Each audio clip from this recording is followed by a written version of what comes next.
The Book of Exodus, Chapter 1. Now these are the names of the children of Israel, which came into Egypt. Every man in his household came with Jacob: Reuben, Simeon, Levi, and Judah, Issachar, Zebulun, and Benjamin, Dan and Naphtali, Gad and Asher. And all the souls that came out of the loins of Jacob were 70 souls, for Joseph was in Egypt already. And Joseph died, and all his brethren, and all that generation. And the children of Israel were fruitful, and increased abundantly, and multiplied, and waxed exceeding mighty, and the land was filled with them. Now there arose up a new king over Egypt, which knew not Joseph. And he said unto his people, Behold, the people of the children of Israel are more and mightier than we. Come on, let us deal wisely with them, lest they multiply. And it come to pass, that when there falleth out any war, they join also unto our enemies, and fight against us, and so get them up out of the land. Therefore they did set over them taskmasters, to afflict them with their burdens, and they built for Pharaoh treasure cities, Pithom and Ramses. But the more they afflicted them, the more they multiplied and grew, and they were grieved because of the children of Israel.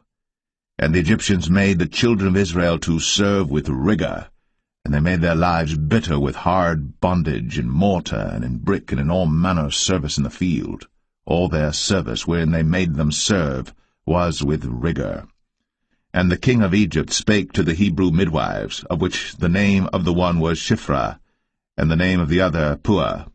And he said, When ye do the office of a midwife to the Hebrew women, and see them upon the stools, if it be a son, then ye shall kill him, but if it be a daughter, then she shall live. But the midwives feared God, and did not as the king of Egypt commanded them, but saved the men-children alive. And the king of Egypt called for the midwives, and said unto them, Why have ye done this thing, and have saved the men-children alive?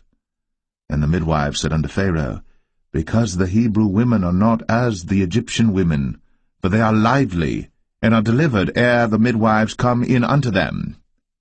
Therefore God dealt well with the midwives, and the people multiplied, and waxed very mighty. And it came to pass, because the midwives feared God, that he made them houses.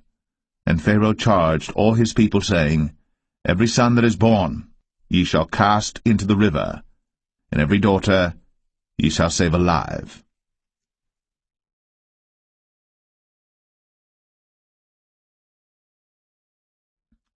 Exodus 2. And there went a man of the house of Levi, and took to wife a daughter of Levi. And the woman conceived, and bare a son. And when she saw him that he was a goodly child, she hid him 3 months. And when she could not longer hide him, she took for him an ark of bulrushes, and daubed it with slime, and with pitch, and put the child therein, and she laid it in the flags by the river's brink. And his sister stood afar off to wit what would be done to him. And the daughter of Pharaoh came down to wash herself at the river, and her maidens walked along by the river's side. And when she saw the ark among the flags, she sent her maid to fetch it. And when she had opened it, she saw the child, and behold, the babe wept. And she had compassion on him, and said, This is one of the Hebrews' children.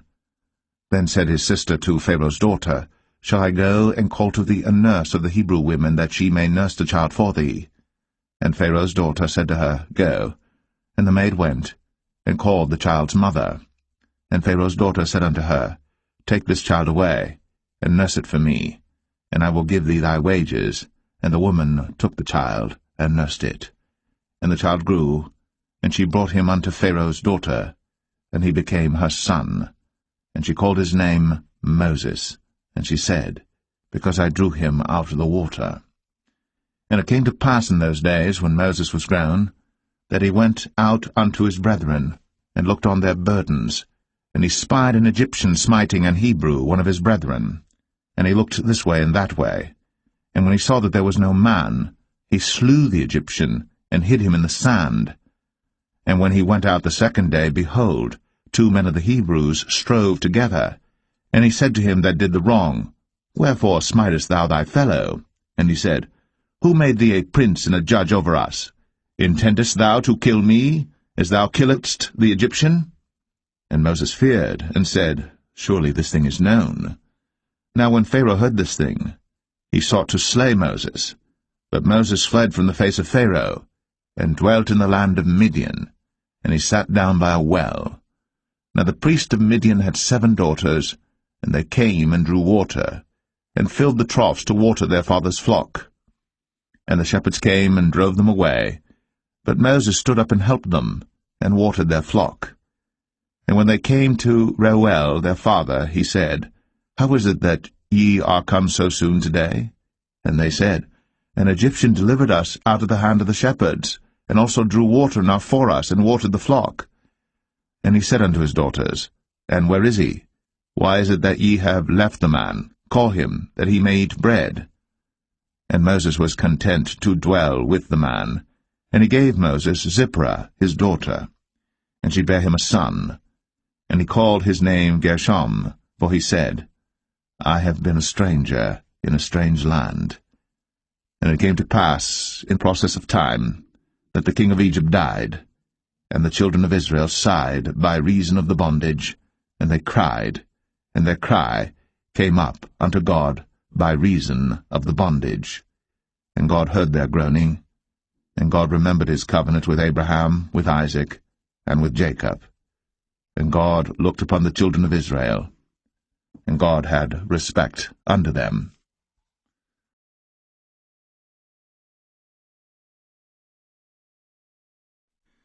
Exodus 3. Now Moses kept the flock of Jethro his father-in-law, the priest of Midian. And he led the flock to the backside of the desert, and came to the mountain of God, even to Horeb. And the angel of the Lord appeared unto him in a flame of fire out of the midst of a bush. And he looked, and behold, the bush burned with fire, and the bush was not consumed. And Moses said, I will now turn aside and see this great sight, why the bush is not burnt. And when the Lord saw that he turned aside to see, God called unto him out of the midst of the bush, and said, Moses, Moses. And he said, Here am I. And he said, Draw not nigh hither. Put off thy shoes from off thy feet, for the place whereon thou standest is holy ground. Moreover, he said, I am the God of thy father, the God of Abraham, the God of Isaac, and the God of Jacob. And Moses hid his face, for he was afraid to look upon God. And the Lord said, I have surely seen the affliction of my people which are in Egypt, and have heard their cry by reason of their taskmasters. For I know their sorrows, and I am come down to deliver them out of the hand of the Egyptians, and to bring them up out of that land unto a good land, and a large, unto a land flowing with milk and honey, unto the place of the Canaanites, and the Hittites, and the Amorites, and the Perizzites, and the Hivites, and the Jebusites. Now therefore, behold, the cry of the children of Israel is come unto me, and I have also seen the oppression wherewith the Egyptians oppress them. Come now therefore, and I will send thee unto Pharaoh, that thou mayest bring forth my people, the children of Israel, out of Egypt. And Moses said unto God, Who am I, that I should go unto Pharaoh, and that I should bring forth the children of Israel out of Egypt? And he said, Certainly I will be with thee, and this shall be a token unto thee, that I have sent thee. When thou hast brought forth the people out of Egypt, ye shall serve God upon this mountain. And Moses said unto God, Behold, when I come unto the children of Israel, and shall say unto them, The God of your fathers has sent me unto you, and they shall say to me, What is his name? What shall I say unto them? And God said unto Moses, I am that I am. And he said, Thus shalt thou say unto the children of Israel, I am hath sent me unto you. And God said moreover unto Moses, Thus shalt thou say unto the children of Israel, The Lord God of your fathers, the God of Abraham, the God of Isaac, and the God of Jacob, hath sent me unto you. This is my name for ever, and this is my memorial unto all generations. Go and gather the elders of Israel together, and say unto them, The Lord God of your fathers, the God of Abraham, of Isaac, and of Jacob, appeared unto me, saying, I have surely visited you, and seen that which is done to you in Egypt. And I have said, I will bring you up out of the affliction of Egypt, unto the land of the Canaanites, and the Hittites, and the Amorites, and the Perizzites, and the Hivites, and the Jebusites, unto a land flowing with milk and honey. And they shall hearken to thy voice, and thou shalt come, thou and the elders of Israel, unto the king of Egypt, and ye shall say unto him, The Lord God of the Hebrews hath met with us.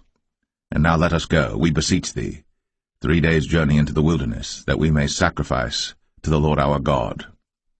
And I am sure that the king of Egypt will not let you go, no, not by a mighty hand. And I will stretch out my hand, and smite Egypt with all my wonders which I will do in the midst thereof, and after that he will let you go. And I will give this people favor in the sight of the Egyptians, and it shall come to pass that, when ye go, ye shall not go empty. But every woman shall borrow of her neighbor, and of her that sojourneth in her house, jewels of silver, and jewels of gold, and raiment, and ye shall put them upon your sons, and upon your daughters, and ye shall spoil the Egyptians.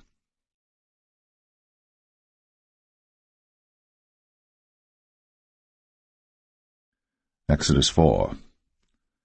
And Moses answered and said, But behold, they will not believe me, nor hearken unto my voice, for they will say, The Lord hath not appeared unto thee. And the Lord said unto him, What is that in thine hand? And he said, A rod. And he said, Cast it on the ground. And he cast it on the ground, and it became a serpent. And Moses fled from before it. And the Lord said unto Moses, Put forth thine hand, and take it by the tail. And he put forth his hand, and caught it. And it became a rod in his hand, that they may believe that the Lord God of their fathers, the God of Abraham, the God of Isaac, and the God of Jacob, hath appeared unto thee. And the Lord said furthermore unto him, Put now thine hand into thy bosom. And he put his hand into his bosom, and when he took it out, behold, his hand was leprous as snow. And he said, Put thine hand into thy bosom again. And he put his hand into his bosom again, and plucked it out of his bosom, and behold, it was turned again as his other flesh. And it shall come to pass, if they will not believe thee, neither hearken to the voice of the first sign, that they will believe the voice of the latter sign. And it shall come to pass, if they will not believe also these 2 signs, neither hearken unto thy voice, that thou shalt take of the water of the river, and pour it upon the dry land, and the water which thou takest out of the river shall become blood upon the dry land. And Moses said unto the Lord, O my Lord, I am not eloquent, neither heretofore nor since thou hast spoken unto thy servant, but I am slow of speech and of a slow tongue. And the Lord said unto him, Who hath made man's mouth? Or who maketh the dumb, or deaf, or the seeing, or the blind? Have not I the Lord? Now therefore go, and I will be with thy mouth, and teach thee what thou shalt say. And he said, O my Lord, send, I pray thee, by the hand of him whom thou wilt send. And the anger of the Lord was kindled against Moses, and he said, Is not Aaron the Levite thy brother? I know that he can speak well, and also, behold, he cometh forth to meet thee. And when he seeth thee, he will be glad in his heart. And thou shalt speak unto him, and put words in his mouth. And I will be with thy mouth, and with his mouth, and will teach you what ye shall do. And he shall be thy spokesman unto the people, and he shall be, even he, shall be to thee instead of a mouth, and thou shalt be to him instead of God. And thou shalt take this rod in thine hand, wherewith thou shalt do signs. And Moses went, and returned to Jethro his father-in-law, and said unto him, Let me go, I pray thee, and return unto my brethren which are in Egypt, and see whether they be yet alive. And Jethro said to Moses, Go in peace. And the Lord said unto Moses in Midian, Go, return into Egypt, for all the men are dead which sought thy life. And Moses took his wife and his sons, and set them upon an ass, and he returned to the land of Egypt. And Moses took the rod of God in his hand. And the Lord said unto Moses, When thou goest to return into Egypt, see that thou do all those wonders before Pharaoh, which I have put in thine hand. But I will harden his heart, that he shall not let the people go. And thou shalt say unto Pharaoh, Thus saith the Lord, Israel is my son, even my firstborn. And I say unto thee, Let my son go, that he may serve me. And if thou refuse to let him go, behold, I will slay thy son, even thy firstborn. And it came to pass by the way in the inn, that the Lord met him, and sought to kill him. Then Zipporah took a sharp stone, and cut off the foreskin of her son, and cast it at his feet, and said, Surely a bloody husband art thou to me. So he let him go. Then she said, A bloody husband thou art, because of the circumcision. And the Lord said to Aaron, Go into the wilderness to meet Moses. And he went, and met him in the mount of God, and kissed him. And Moses told Aaron all the words of the Lord who had sent him, and all the signs which he had commanded him. And Moses and Aaron went and gathered together all the elders of the children of Israel. And Aaron spake all the words which the Lord had spoken unto Moses, and did the signs in the sight of the people. And the people believed. And when they heard that the Lord had visited the children of Israel, and that he had looked upon their affliction, then they bowed their heads and worshipped.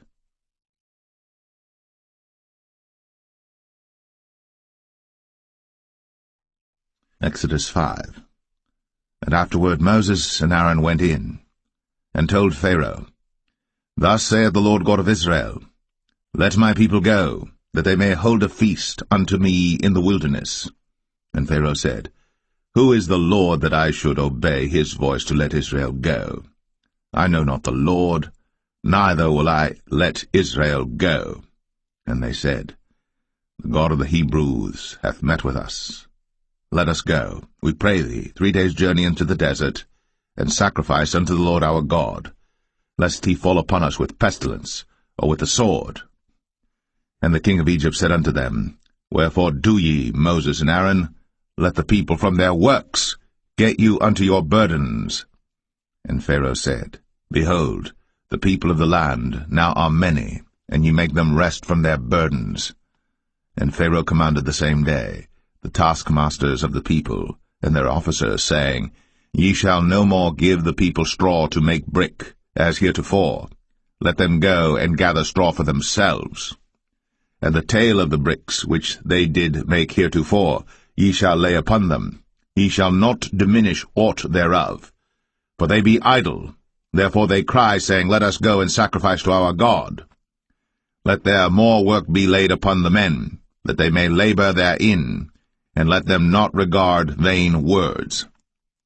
And the taskmasters of the people went out, and their officers, and they spake to the people, saying, Thus saith Pharaoh, I will not give you straw.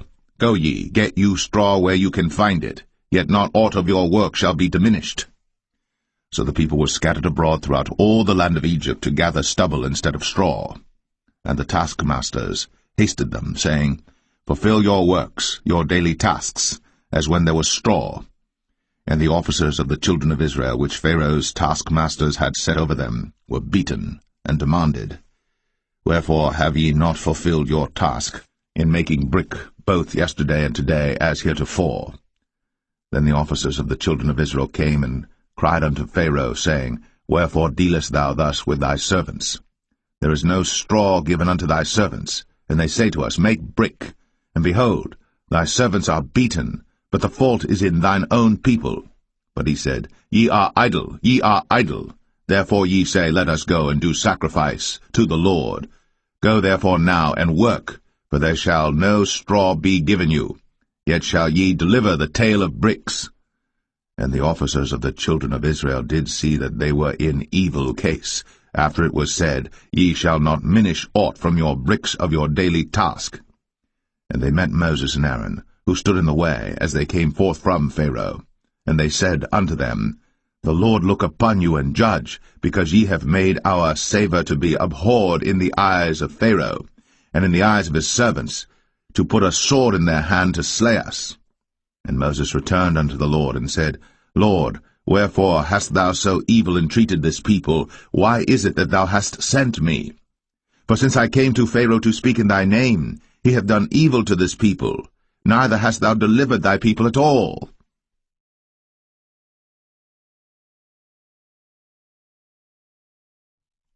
Exodus 6. Then the Lord said unto Moses, Now shalt thou see what I will do to Pharaoh. For with a strong hand shall he let them go, and with a strong hand shall he drive them out of his land. And God spake unto Moses, and said unto him, I am the Lord. And I appeared unto Abraham, unto Isaac, and unto Jacob, by the name of God Almighty, but by my name Jehovah was I not known to them. And I have also established my covenant with them, to give them the land of Canaan, the land of their pilgrimage, wherein they were strangers. And I have also heard the groaning of the children of Israel, whom the Egyptians keep in bondage, and I have remembered my covenant. Wherefore say unto the children of Israel, I am the Lord, and I will bring you out from under the burdens of the Egyptians, and I will rid you out of their bondage, and I will redeem you with a stretched out arm and with great judgments. And I will take you to me for a people, and I will be to you a God, and ye shall know that I am the Lord your God, which bringeth you out from under the burdens of the Egyptians. And I will bring you in unto the land, concerning the which I did swear to give it to Abraham, to Isaac, and to Jacob, and I will give it you for an heritage. I am the Lord. And Moses spake so unto the children of Israel, but they hearkened not unto Moses for anguish of spirit, and for cruel bondage. And the Lord spake unto Moses, saying, Go in, speak unto Pharaoh king of Egypt, that he let the children of Israel go out of his land. And Moses spake before the Lord, saying, Behold, the children of Israel have not hearkened unto me. How then shall Pharaoh hear me, who am of uncircumcised lips? And the Lord spake unto Moses and unto Aaron, and gave them a charge unto the children of Israel, and unto Pharaoh king of Egypt, to bring the children of Israel out of the land of Egypt.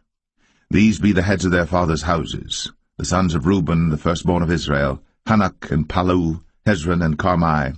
These be the families of Reuben. And the sons of Simeon, Jemuel and Jamin, and Ohad and Jachin, and Zohar and Shaul the son of a Canaanitish woman. These are the families of Simeon.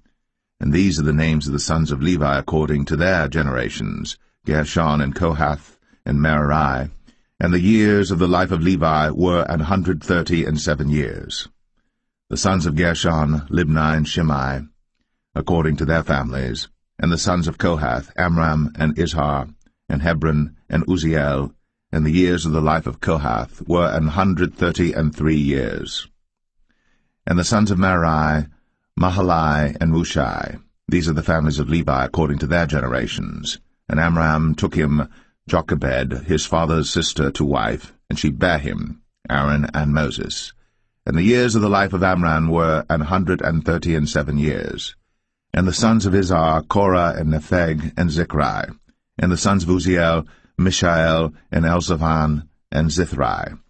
And Aaron took him Elisheba, daughter of Aminadab, sister of Nahshon, to wife, and she bare him Nadab and Abihu, Eleazar and Ithamar. And the sons of Korah, Asir and Elkanah and Abiasaph. These are the families of the Korhites. And Eleazar, Aaron's son, took him one of the daughters of Putiel to wife, and she bare him Phinehas. These are the heads of the fathers of the Levites according to their families. These are that Aaron and Moses, to whom the Lord said, Bring out the children of Israel from the land of Egypt, according to their armies. These are they which spake to Pharaoh king of Egypt, to bring out the children of Israel from Egypt. These are that Moses and Aaron. And it came to pass on the day when the Lord spake unto Moses in the land of Egypt, that the Lord spake unto Moses, saying, I am the Lord. Speak thou unto Pharaoh king of Egypt all that I say unto thee. And Moses said before the Lord, Behold, I am of uncircumcised lips, and how shall Pharaoh hearken unto me?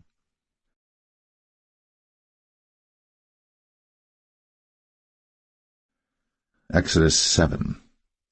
And the Lord said unto Moses, See, I have made thee a god to Pharaoh, and Aaron thy brother shall be thy prophet.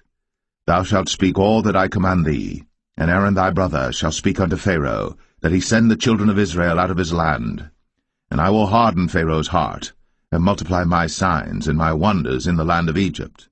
But Pharaoh shall not hearken unto you, that I may lay my hand upon Egypt, and bring forth mine armies and my people the children of Israel out of the land of Egypt by great judgments.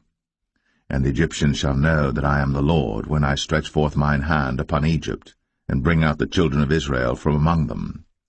And Moses and Aaron did as the Lord commanded them, so did they. And Moses was 80 years old, and Aaron 83 years old, when they spake unto Pharaoh. And the Lord spake unto Moses and unto Aaron, saying, When Pharaoh shall speak unto you, saying, Show a miracle for you, then thou shalt say unto Aaron, Take thy rod, and cast it before Pharaoh, and it shall become a serpent. And Moses and Aaron went in unto Pharaoh, and they did so as the Lord had commanded. And Aaron cast down his rod before Pharaoh, and before his servants, and it became a serpent. Then Pharaoh also called the wise men and the sorcerers. Now the magicians of Egypt they also did in like manner with their enchantments. For they cast down every man his rod, and they became serpents. But Aaron's rod swallowed up their rods.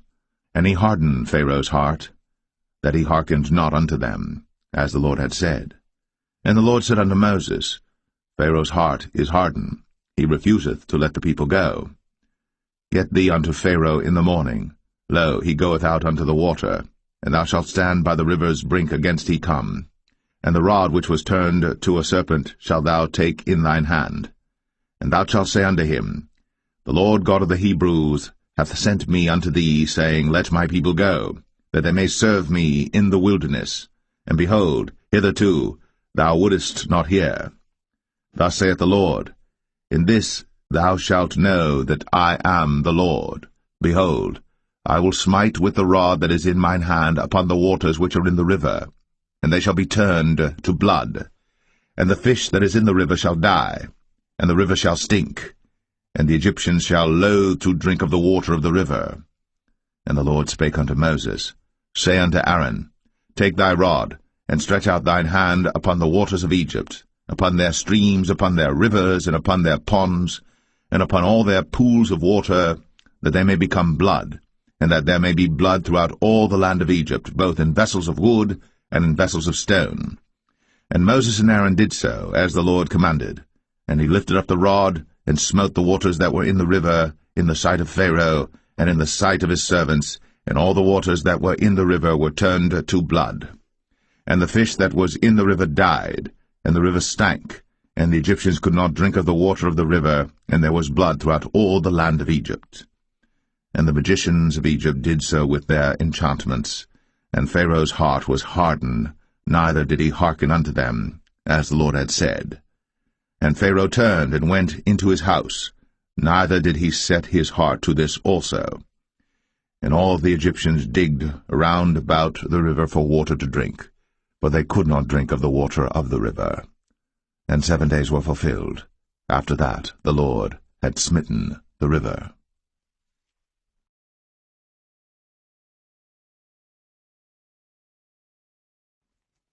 Exodus 8. And the Lord spake unto Moses, Go unto Pharaoh, and say unto him, Thus saith the Lord, Let my people go, that they may serve me. And if thou refuse to let them go, behold, I will smite all thy borders with frogs, and the river shall bring forth frogs abundantly, which shall go up and come into thine house, and into thy bedchamber, and upon thy bed, and into the house of thy servants, and upon thy people, and into thine ovens, and into thy kneading troughs. And the frogs shall come up both on thee, and upon thy people, and upon all thy servants. And the Lord spake unto Moses, Say unto Aaron, Stretch forth thine hand with thy rod over the streams, over the rivers, and over the ponds, and cause frogs to come up upon the land of Egypt. And Aaron stretched out his hand over the waters of Egypt, and the frogs came up, and covered the land of Egypt. And the magicians did so with their enchantments, and brought up frogs upon the land of Egypt.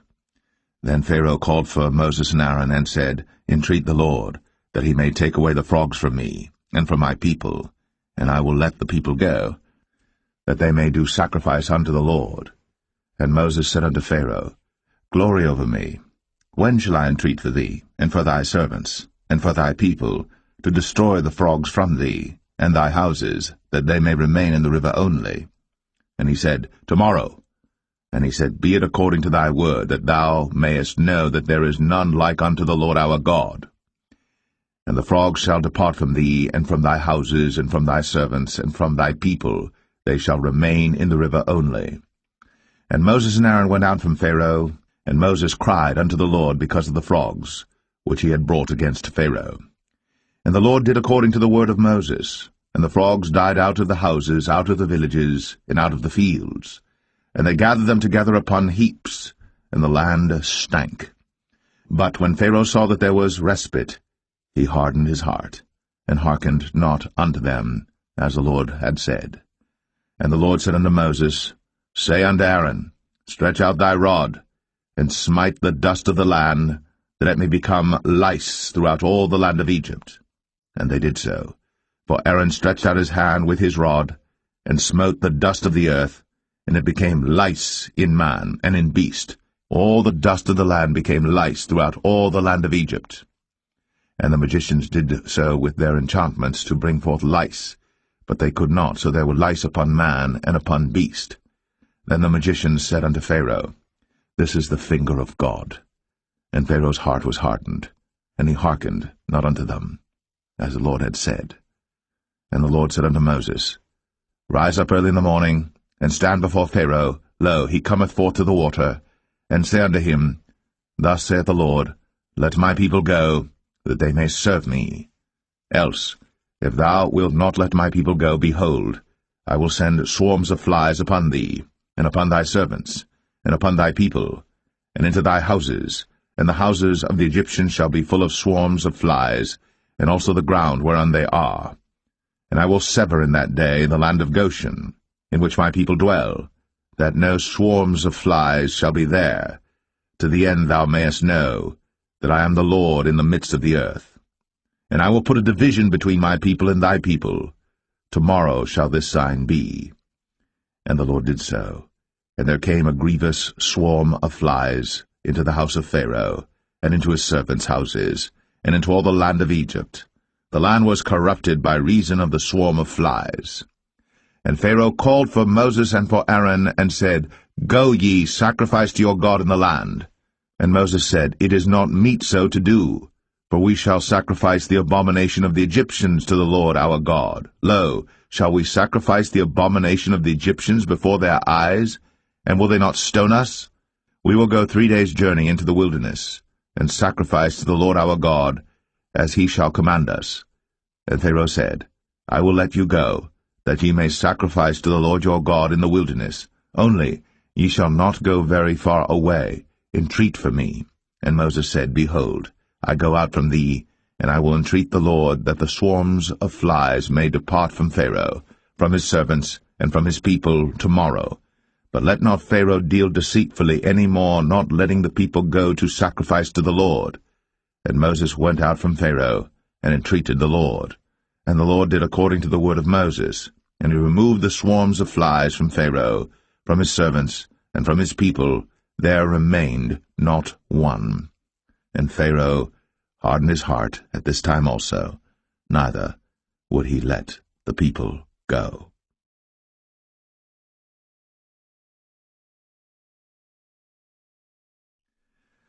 Exodus 9. Then the Lord said unto Moses, Go in unto Pharaoh, and tell him, Thus saith the Lord God of the Hebrews, Let my people go, that they may serve me. For if thou refuse to let them go, and wilt hold them still, behold, the hand of the Lord is upon thy cattle which is in the field, upon the horses, upon the asses, upon the camels, upon the oxen, and upon the sheep. There shall be a very grievous murrain. And the Lord shall sever between the cattle of Israel and the cattle of Egypt, and there shall nothing die of all that is the children's of Israel. And the Lord appointed a set time, saying, Tomorrow the Lord shall do this thing in the land. And the Lord did that thing on the morrow, and all the cattle of Egypt died, but of the cattle of the children of Israel died not one. And Pharaoh sent, and behold, there was not one of the cattle of the Israelites dead, and the heart of Pharaoh was hardened, and he did not let the people go. And the Lord said unto Moses and unto Aaron, Take to you handfuls of ashes of the furnace, and let Moses sprinkle it toward the heaven in the sight of Pharaoh. And it shall become small dust in all the land of Egypt, and shall be a boil breaking forth with blains upon man and upon beast throughout all the land of Egypt. And they took ashes of the furnace, and stood before Pharaoh. Then Moses sprinkled it up toward heaven, and it became a boil, breaking forth with blains upon man and upon beast. And the magicians could not stand before Moses because of the boils, for the boil was upon the magicians and upon all the Egyptians. And the Lord hardened the heart of Pharaoh, and he hearkened not unto them, as the Lord had spoken unto Moses. And the Lord said unto Moses, Rise up early in the morning, and stand before Pharaoh, and say unto him, Thus saith the Lord God of the Hebrews, Let my people go, that they may serve me. For I will at this time send all my plagues upon thine heart, and upon thy servants, and upon thy people, that thou mayest know that there is none like me in all the earth. For now I will stretch out my hand, that I may smite thee and thy people with pestilence, and thou shalt be cut off from the earth. And in very deed for this cause have I raised thee up, for to show in thee my power, and that my name may be declared throughout all the earth. As yet exaltest thou thyself against my people, that thou wilt not let them go. Behold, tomorrow about this time I will cause it to rain a very grievous hail, such as hath not been in Egypt since the foundation thereof even until now. Send therefore now, and gather thy cattle, and all that thou hast in the field. For upon every man and beast which shall be found in the field, and shall not be brought home, the hail shall come down upon them, and they shall die. He that feared the word of the Lord among the servants of Pharaoh made his servants and his cattle flee into the houses. And he that regarded not the word of the Lord left his servants and his cattle in the field. And the Lord said unto Moses, Stretch forth thine hand toward heaven, that there may be hail in all the land of Egypt, upon man, and upon beast, and upon every herb of the field, throughout the land of Egypt. And Moses stretched forth his rod toward heaven, and the Lord sent thunder and hail, and the fire ran along upon the ground, and the Lord rained hail upon the land of Egypt. So there was hail, and fire mingled with the hail, very grievous, such as there was none like it in all the land of Egypt since it became a nation. And the hail smote throughout all the land of Egypt all that was in the field, both man and beast. And the hail smote every herb of the field, and brake every tree of the field. Only in the land of Goshen, where the children of Israel were, was there no hail. And Pharaoh sent and called for Moses and Aaron, and said unto them, I have sinned this time. The Lord is righteous, and I and my people are wicked. Entreat the Lord, for it is enough that there be no more mighty thunderings and hail, and I will let you go, and ye shall stay no longer. And Moses said unto him, As soon as I am gone out of the city, I will spread abroad my hands unto the Lord, and the thunder shall cease, neither shall there be any more hail, that thou mayest know how that the earth is the Lord's. But as for thee and thy servants, I know that ye will not yet fear the Lord God. And the flax and the barley was smitten, for the barley was in the ear, and the flax was bold. But the wheat and the rye were not smitten, for they were not grown up. And Moses went out of the city from Pharaoh, and spread abroad his hands unto the Lord, and the thunders and hail ceased, and the rain was not poured upon the earth. And when Pharaoh saw that the rain and the hail and the thunders were ceased, he sinned yet more, and hardened his heart, he and his servants. And the heart of Pharaoh was hardened, neither would he let the children of Israel go, as the Lord had spoken by Moses.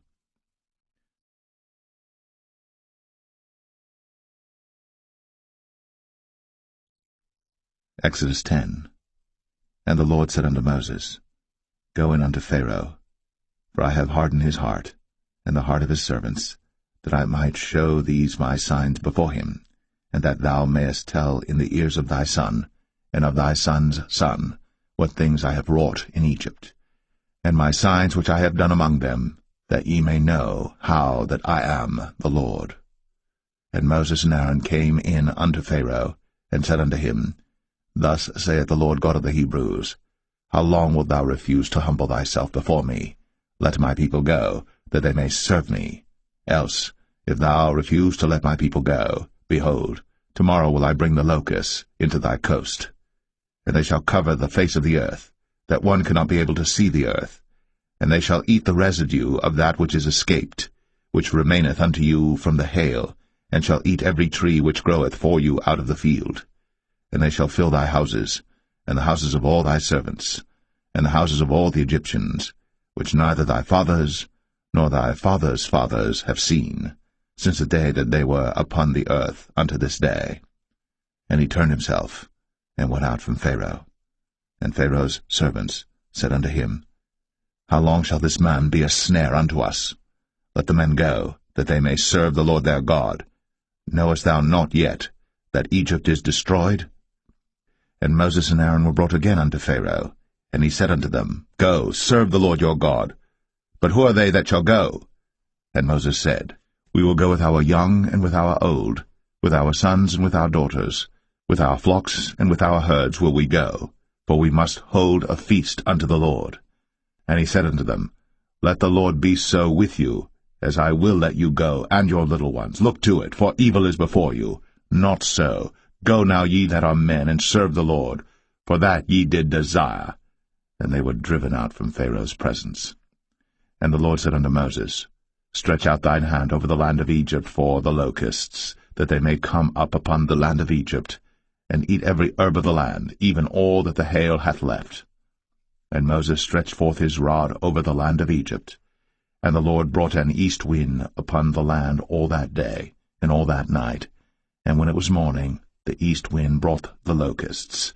And the locusts went up over all the land of Egypt, and rested in all the coasts of Egypt. Very grievous were they.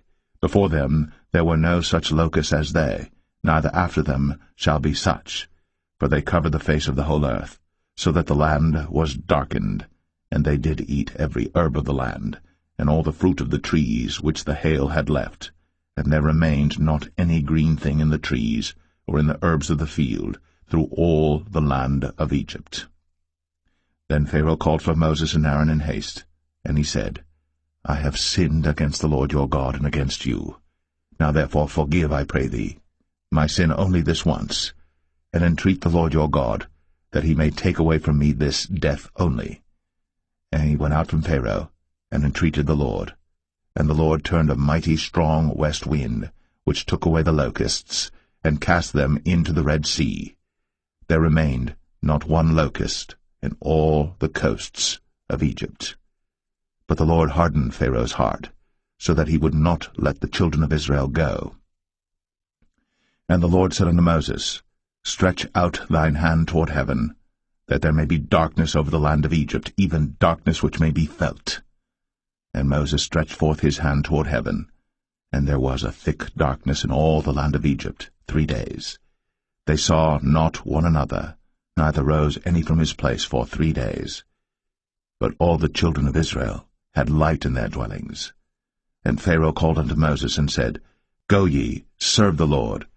Only let your flocks and your herds be stayed. Let your little ones also go with you. And Moses said, Thou must give us also sacrifices and burnt offerings, that we may sacrifice unto the Lord our God. Our cattle also shall go with us. There shall not an hoof be left behind, for thereof must we take to serve the Lord our God, and we know not with what we must serve the Lord until we come thither. But the Lord hardened Pharaoh's heart, and he would not let them go. And Pharaoh said unto him, Get thee from me, take heed to thyself, see my face no more, for in that day thou seest my face, thou shalt die. And Moses said, Thou hast spoken well. I will see thy face again no more.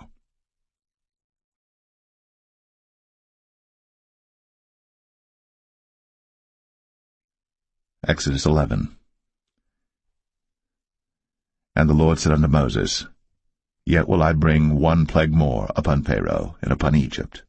Afterwards he will let you go hence. When he shall let you go, he shall surely thrust you out hence altogether. Speak now in the ears of the people, and let every man borrow of his neighbor, and every woman of her neighbor, jewels of silver and jewels of gold. And the Lord gave the people favor in the sight of the Egyptians. Moreover, the man Moses was very great in the land of Egypt, in the sight of Pharaoh's servants, and in the sight of the people.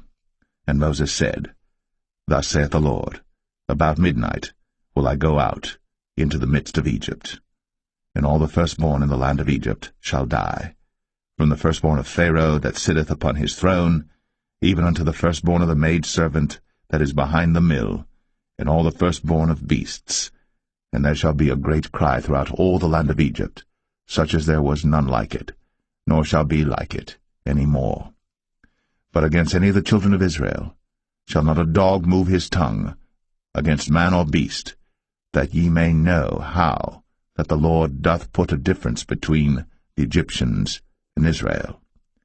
And all these thy servants shall come down unto me, and bow down themselves unto me, saying, Get thee out, and all the people that follow thee, and after that I will go out. And he went out from Pharaoh in a great anger. And the Lord said unto Moses, Pharaoh shall not hearken unto you, that my wonders may be multiplied in the land of Egypt. And Moses and Aaron did all these wonders before Pharaoh.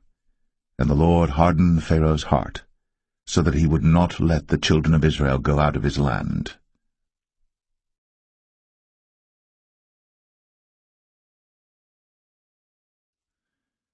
Exodus 12. And the Lord spake unto Moses and Aaron in the land of Egypt, saying, This month shall be unto you the beginning of months. It shall be the first month of the year to you. Speak ye unto all the congregation of Israel, saying, In the 10th day of this month they shall take to them every man a lamb, according to the house of their fathers, a lamb for an house. And if the household be too little for the lamb, let him and his neighbor next unto his house take it according to the number of the souls. Every man according to his eating shall make your count for the lamb. Your lamb shall be without blemish, a male of the first year. Ye shall take it out from the sheep or from the goats. And ye shall keep it up until the 14th day of the same month. And the whole assembly of the congregation of Israel shall kill it in the evening. And they shall take of the blood, and strike it on the 2 side posts, and on the upper door post of the houses wherein they shall eat it. And they shall eat the flesh in that night, roast with fire, and unleavened bread, and with bitter herbs they shall eat it. Eat not of it raw, nor sodden it all with water, but roast with fire, his head with his legs, and with the purtenance thereof. And ye shall let nothing of it remain until the morning. And that which remaineth of it until the morning ye shall burn with fire. And thus shall ye eat it, with your loins girded, your shoes on your feet, and your staff in your hand, and ye shall eat it in haste. It is the Lord's Passover. For I will pass through the land of Egypt this night, and will smite all the firstborn in the land of Egypt, both man and beast, and against all the gods of Egypt I will execute judgment. I am the Lord. And the blood shall be to you for a token upon the houses where ye are. And when I see the blood, I will pass over you, and the plague shall not be upon you to destroy you, when I smite the land of Egypt. And this day shall be unto you for a memorial, and ye shall keep it a feast to the Lord throughout your generations. Ye shall keep it a feast by an ordinance forever. 7 days shall ye eat unleavened bread. Even the first day ye shall put away leaven out of your houses. For whosoever eateth leavened bread from the first day until the 7th day, that soul shall be cut off from Israel. And in the first day there shall be an holy convocation, and in the 7th day there shall be an holy convocation to you. No manner of work shall be done in them, save that which every man must eat, that only may be done of you. And ye shall observe the feast of unleavened bread. For in this selfsame day have I brought your armies out of the land of Egypt. Therefore shall ye observe this day in your generations by an ordinance forever. In the 1st month, on the 14th day of the month at even, ye shall eat unleavened bread, until the 21st day of the month at even. 7 days shall there be no leaven found in your houses. For whosoever eateth that which is leavened, even that soul shall be cut off from the congregation of Israel, whether he be a stranger or born in the land. Ye shall eat nothing leavened. In all your habitations shall ye eat unleavened bread. Then Moses called for all the elders of Israel, and said unto them, Draw out, and take you a lamb according to your families, and kill the Passover. And ye shall take a bunch of hyssop, and dip it in the blood that is in the basin, and strike the lintel and the 2 side posts with the blood that is in the basin, and none of you shall go out at the door of his house until the morning. For the Lord will pass through to smite the Egyptians.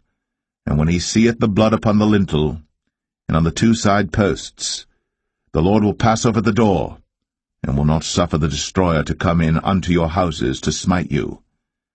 And ye shall observe this thing for an ordinance to thee, and to thy sons, for ever. And it shall come to pass, when ye be come to the land which the Lord will give you, according as he hath promised, that ye shall keep this service.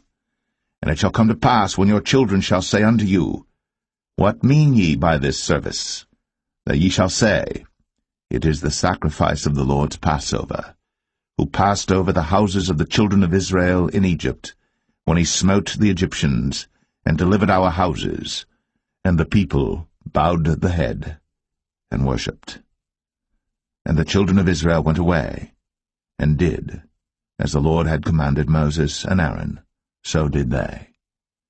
And it came to pass that at midnight the Lord smote all the firstborn in the land of Egypt, from the firstborn of Pharaoh that sat on his throne unto the firstborn of the captive that was in the dungeon, and all the firstborn of cattle. And Pharaoh rose up in the night, he and all his servants and all the Egyptians, and there was a great cry in Egypt, for there was not a house where there was not one dead. And he called for Moses and Aaron by night, and said, Rise up, and get you forth from among my people, both ye and the children of Israel, and go, serve the Lord, as ye have said. Also take your flocks and your herds, as ye have said, and be gone, and bless me also. And the Egyptians were urgent upon the people, that they might send them out of the land in haste, for they said, We be all dead men. And the people took their dough before it was leavened, their kneading troughs being bound up in their clothes upon their shoulders. And the children of Israel did according to the word of Moses, and they borrowed of the Egyptians jewels of silver, and jewels of gold and raiment. And the Lord gave the people favor in the sight of the Egyptians, so that they lent unto them such things as they required, and they spoiled the Egyptians. And the children of Israel journeyed from Ramses to Succoth, about 600,000 on foot, that were men, beside children. And a mixed multitude went up also with them, and flocks and herds, even very much cattle. And they baked unleavened cakes of the dough which they brought forth out of Egypt, for it was not leavened, because they were thrust out of Egypt, and could not tarry, neither had they prepared for themselves any victual. Now the sojourning of the children of Israel, who dwelt in Egypt, was 430 years. And it came to pass, at the end of the 430 years, even the selfsame day it came to pass, that all the hosts of the Lord went out from the land of Egypt. It is a night to be much observed unto the Lord for bringing them out from the land of Egypt. This is that night of the Lord to be observed of all the children of Israel in their generations. And the Lord said unto Moses and Aaron, This is the ordinance of the Passover. There shall no stranger eat thereof. But every man's servant that is bought for money, when thou hast circumcised him, then shall he eat thereof. A foreigner and an hired servant shall not eat thereof. In one house shall it be eaten. Thou shalt not carry forth aught of the flesh abroad out of the house, neither shall ye break a bone thereof. All the congregation of Israel shall keep it. And when a stranger shall sojourn with thee, and will keep the Passover to the Lord, let all his males be circumcised, and then let him come near and keep it. And he shall be as one that is born in the land. For no uncircumcised person shall eat thereof. One law shall be to him that is homeborn, and unto the stranger that sojourneth among you. Thus did all the children of Israel. As the Lord commanded Moses and Aaron, so did they. And it came to pass the selfsame day, that the Lord did bring the children of Israel out of the land of Egypt, by their armies.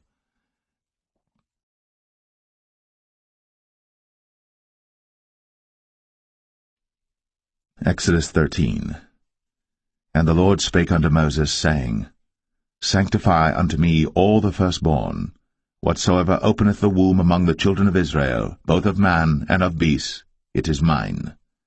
And Moses said unto the people, Remember this day in which ye came out from Egypt, out of the house of bondage, for by strength of hand the Lord brought you out from this place. There shall no leavened bread be eaten. This day came ye out in the month Abib. And it shall be, when the Lord shall bring thee into the land of the Canaanites, and the Hittites, and the Amorites, and the Hivites, and the Jebusites, which he sware unto thy fathers to give thee, a land flowing with milk and honey, that thou shalt keep this service in this month. 7 days thou shalt eat unleavened bread, and in the 7th day shall be a feast to the Lord.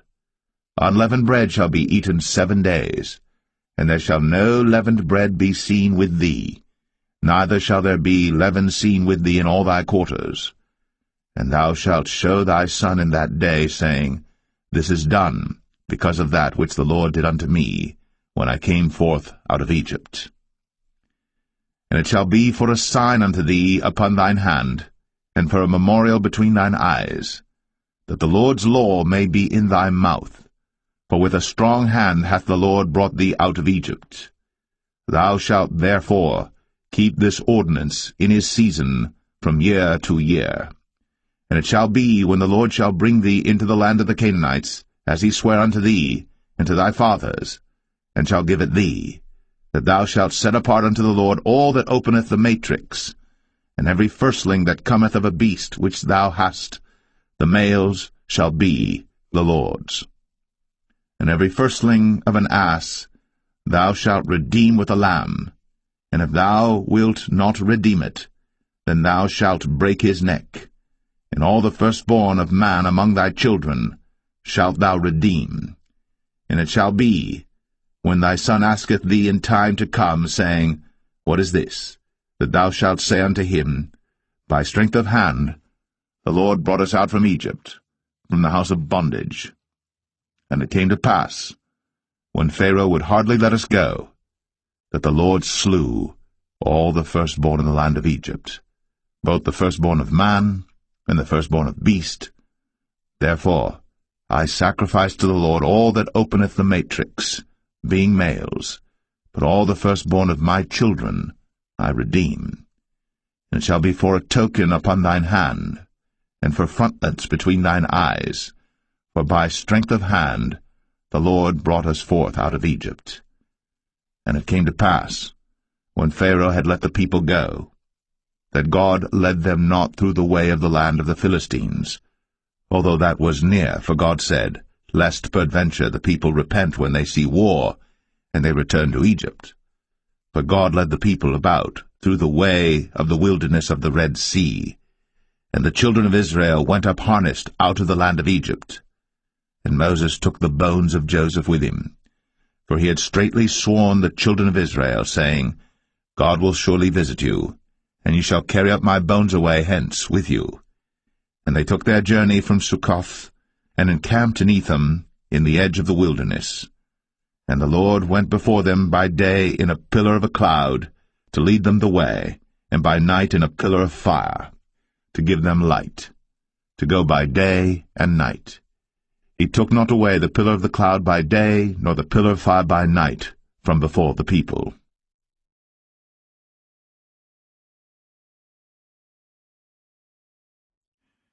Exodus 14. And the Lord spake unto Moses, saying, Speak unto the children of Israel, that they turn and encamp before Pi-hahiroth, between Migdol and the sea, over against Baal-zephon. Before it shall ye encamp by the sea. For Pharaoh will say of the children of Israel, They are entangled in the land, the wilderness hath shut them in, and I will harden Pharaoh's heart, that he shall follow after them, and I will be honored upon Pharaoh, and upon all his host, that the Egyptians may know that I am the Lord. And they did so.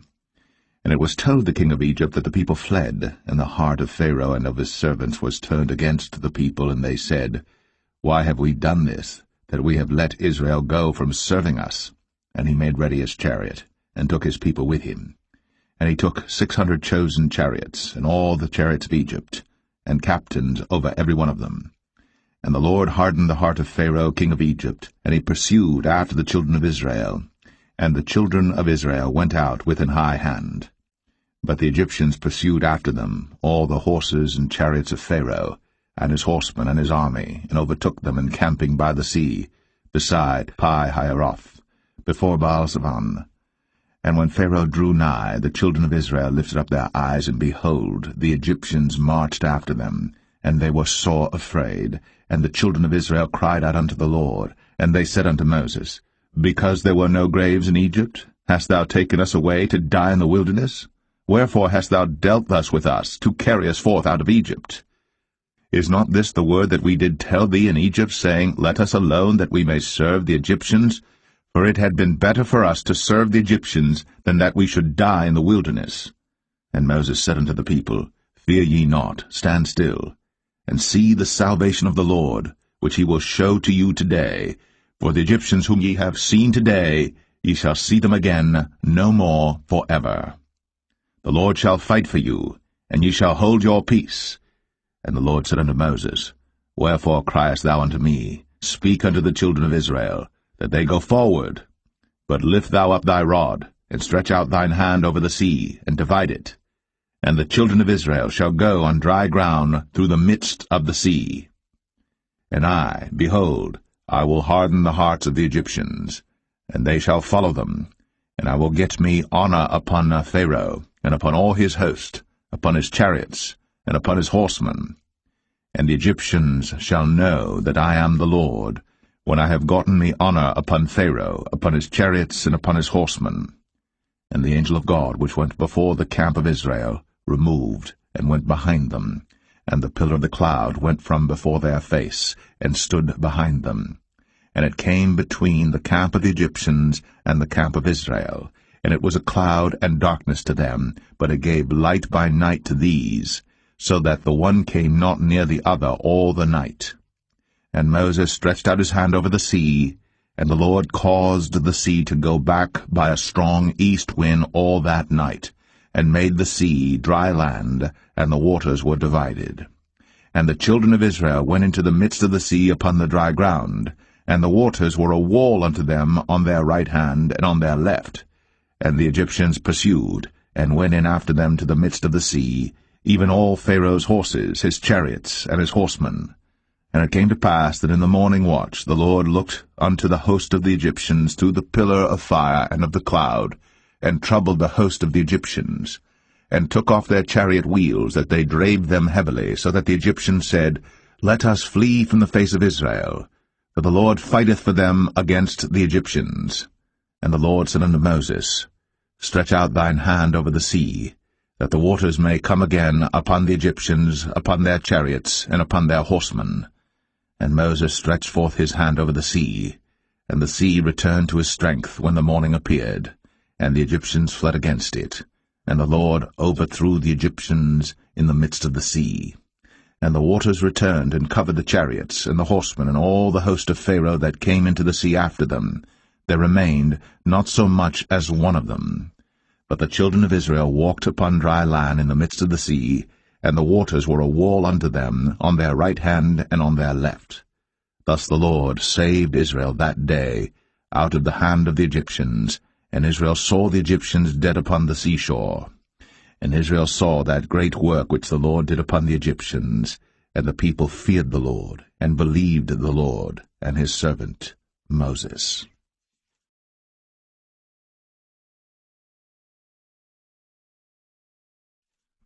Exodus 15. Then sang Moses and the children of Israel this song unto the Lord, and spake, saying, I will sing unto the Lord, for he hath triumphed gloriously. The horse and his rider hath he thrown into the sea. The Lord is my strength and song, and he is become my salvation. He is my God, and I will prepare him an habitation, my father's God, and I will exalt him. The Lord is a man of war, the Lord is his name. Pharaoh's chariots and his host hath he cast into the sea. His chosen captains also are drowned in the Red Sea. The depths have covered them, they sank into the bottom as a stone. Thy right hand, O Lord, is become glorious in power. Thy right hand, O Lord, hath dashed in pieces the enemy. And in the greatness of thine excellency thou hast overthrown them that rose up against thee. Thou sentest forth thy wrath, which consumed them as stubble. And with the blast of thy nostrils the waters were gathered together. The floods stood upright as an heap, and the depths were congealed in the heart of the sea. The enemy said, I will pursue, I will overtake, I will divide the spoil. My lust shall be satisfied upon them. I will draw my sword, my hand shall destroy them. Thou didst blow with thy wind, the sea covered them. They sank as lead in the mighty waters. Who is like unto thee, O Lord, among the gods? Who is like thee, glorious in holiness, fearful in praises, doing wonders? Thou stretchest out thy right hand, the earth swallowed them. Thou in thy mercy hast led forth the people which thou hast redeemed. Thou hast guided them in thy strength unto thy holy habitation. The people shall hear and be afraid. Sorrow shall take hold on the inhabitants of Palestina. Then the dukes of Edom shall be amazed. The mighty men of Moab, trembling, shall take hold upon them. All the inhabitants of Canaan shall melt away. Fear and dread shall fall upon them. By the greatness of thine arm they shall be as still as a stone, till thy people pass over, O Lord, till the people pass over, which thou hast purchased. Thou shalt bring them in, and plant them in the mountain of thine inheritance, in the place, O Lord, which thou hast made for thee to dwell in the sanctuary, O Lord, which thy hands have established. The Lord shall reign for ever and ever. For the horse of Pharaoh went in with his chariots and with his horsemen into the sea, and the Lord brought again the waters of the sea upon them. But the children of Israel went on dry land in the midst of the sea. And Miriam the prophetess, the sister of Aaron, took a timbrel in her hand, and all the women went out after her with timbrels and with dances. And Miriam answered them, Sing ye to the Lord, for he hath triumphed gloriously. The horse and his rider hath he thrown into the sea. So Moses brought Israel from the Red Sea, and they went out into the wilderness of Shur. And they went 3 days in the wilderness, and found no water. And when they came to Marah, they could not drink of the waters of Marah, for they were bitter. Therefore the name of it was called Marah. And the people murmured against Moses, saying, What shall we drink? And he cried unto the Lord, and the Lord showed him a tree, which when he had cast into the waters were made sweet. There he made for them a statute and an ordinance, and there he proved them, and said, If thou wilt diligently hearken to the voice of the Lord thy God, and wilt do that which is right in his sight, and wilt give ear to his commandments, and keep all his statutes, I will put none of these diseases upon thee, which I have brought upon the Egyptians, for I am the Lord that healeth thee. And they came to Elim, where were 12 wells of water, and 60 palm trees, and they encamped there by the waters.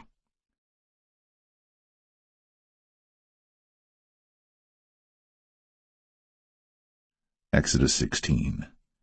And they took their journey from Elim, and all the congregation of the children of Israel came unto the wilderness of Sin, which is between Elim and Sinai, on the 15th day of the 2nd month, after their departing out of the land of Egypt.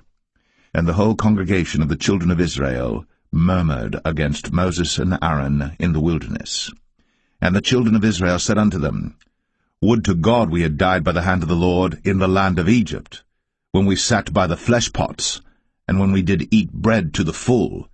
For ye have brought us forth into this wilderness to kill this whole assembly with hunger.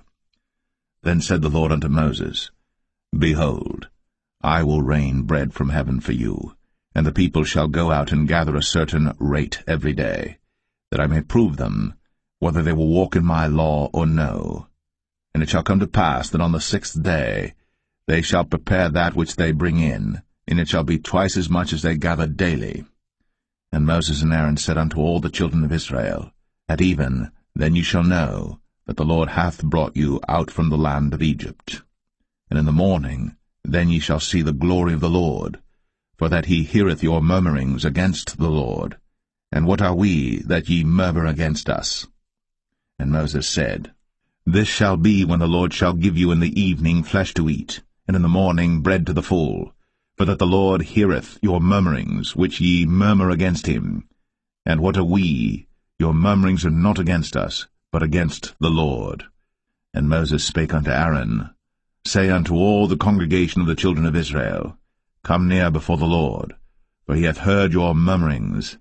And it came to pass, as Aaron spake unto the whole congregation of the children of Israel, that they looked toward the wilderness, and behold, the glory of the Lord appeared in the cloud.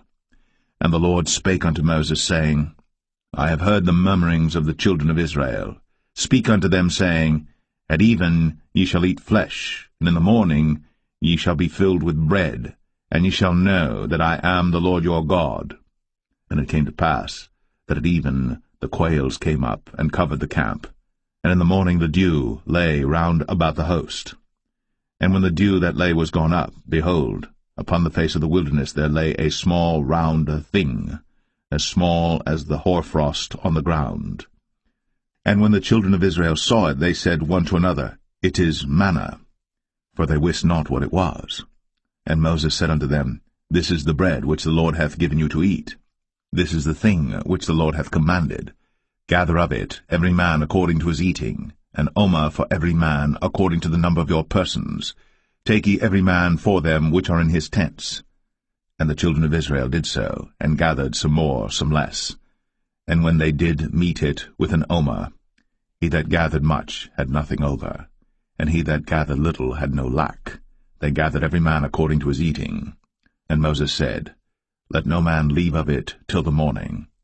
Notwithstanding they hearkened not unto Moses, but some of them left of it until the morning. And it bred worms, and stank. And Moses was wroth with them. And they gathered it every morning, every man according to his eating. And when the sun waxed hot, it melted. And it came to pass that on the 6th day they gathered twice as much bread, 2 omers for one man. And all the rulers of the congregation came, and told Moses. And he said unto them, This is that which the Lord hath said. Tomorrow is the rest of the holy Sabbath unto the Lord. Bake that which ye shall bake today, and seethe that ye will seethe, and that which remaineth over lay up for you to be kept until the morning.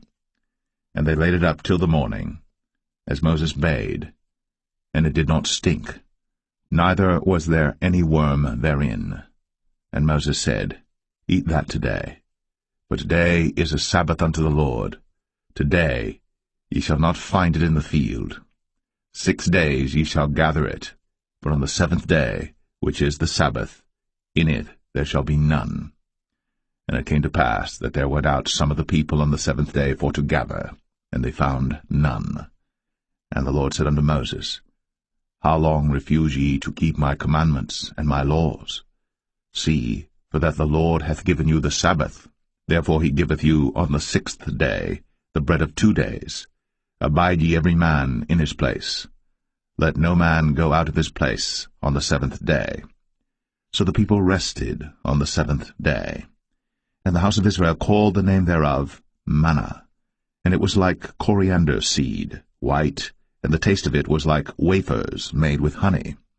And Moses said, This is the thing which the Lord commandeth. Fill an omer of it to be kept for your generations, that they may see the bread wherewith I have fed you in the wilderness, when I brought you forth from the land of Egypt. And Moses said unto Aaron, Take a pot, and put an omer full of manna therein, and lay it up before the Lord, to be kept for your generations. As the Lord commanded Moses, so Aaron laid it up before the testimony to be kept. And the children of Israel did eat manna 40 years, until they came to a land inhabited. They did eat manna until they came unto the borders of the land of Canaan. Now an omer is the 10th part of an ephah.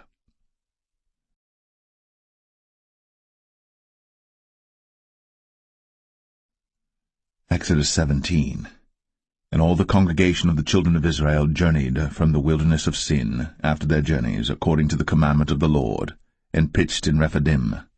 And there was no water for the people to drink. Wherefore the people did chide with Moses, and said, Give us water that we may drink. And Moses said unto them, Why chide ye with me? Wherefore do ye tempt the Lord? And the people thirsted there for water. And the people murmured against Moses, and said, Wherefore is this that thou hast brought us up out of Egypt, to kill us, and our children, and our cattle with thirst? And Moses cried unto the Lord, saying, What shall I do unto this people? They be almost ready to stone me. And the Lord said unto Moses, Go on before the people, and take with thee of the elders of Israel, and thy rod wherewith thou smotest the river, take in thine hand, and go. Behold, I will stand before thee there upon the rock in Horeb, and thou shalt smite the rock. And there shall come water out of it, that the people may drink. And Moses did so in the sight of the elders of Israel. And he called the name of the place Massah, and Meribah, because of the chiding of the children of Israel, and because they tempted the Lord, saying, Is the Lord among us or not? Then came Amalek and fought with Israel in Rephidim. And Moses said unto Joshua, Choose us out men, and go out, fight with Amalek. Tomorrow I will stand on the top of the hill with the rod of God in mine hand. So Joshua did as Moses had said to him, and fought with Amalek. And Moses, Aaron, and Hur went up to the top of the hill. And it came to pass, when Moses held up his hand, that Israel prevailed. And when he let down his hand, Amalek prevailed. But Moses' hands were heavy, and they took a stone and put it under him, and he sat thereon, and Aaron and Hur stayed up his hands, the one on the one side, and the other on the other side, and his hands were steady until the going down of the sun. And Joshua discomfited Amalek and his people with the edge of the sword. And the Lord said unto Moses, Write this for a memorial in a book, and rehearse it in the ears of Joshua, for I will utterly put out the remembrance of Amalek from under heaven. And Moses built an altar, and called the name of it Jehovah Nissi. For he said, Because the Lord has sworn that the Lord will have war with Amalek from generation to generation.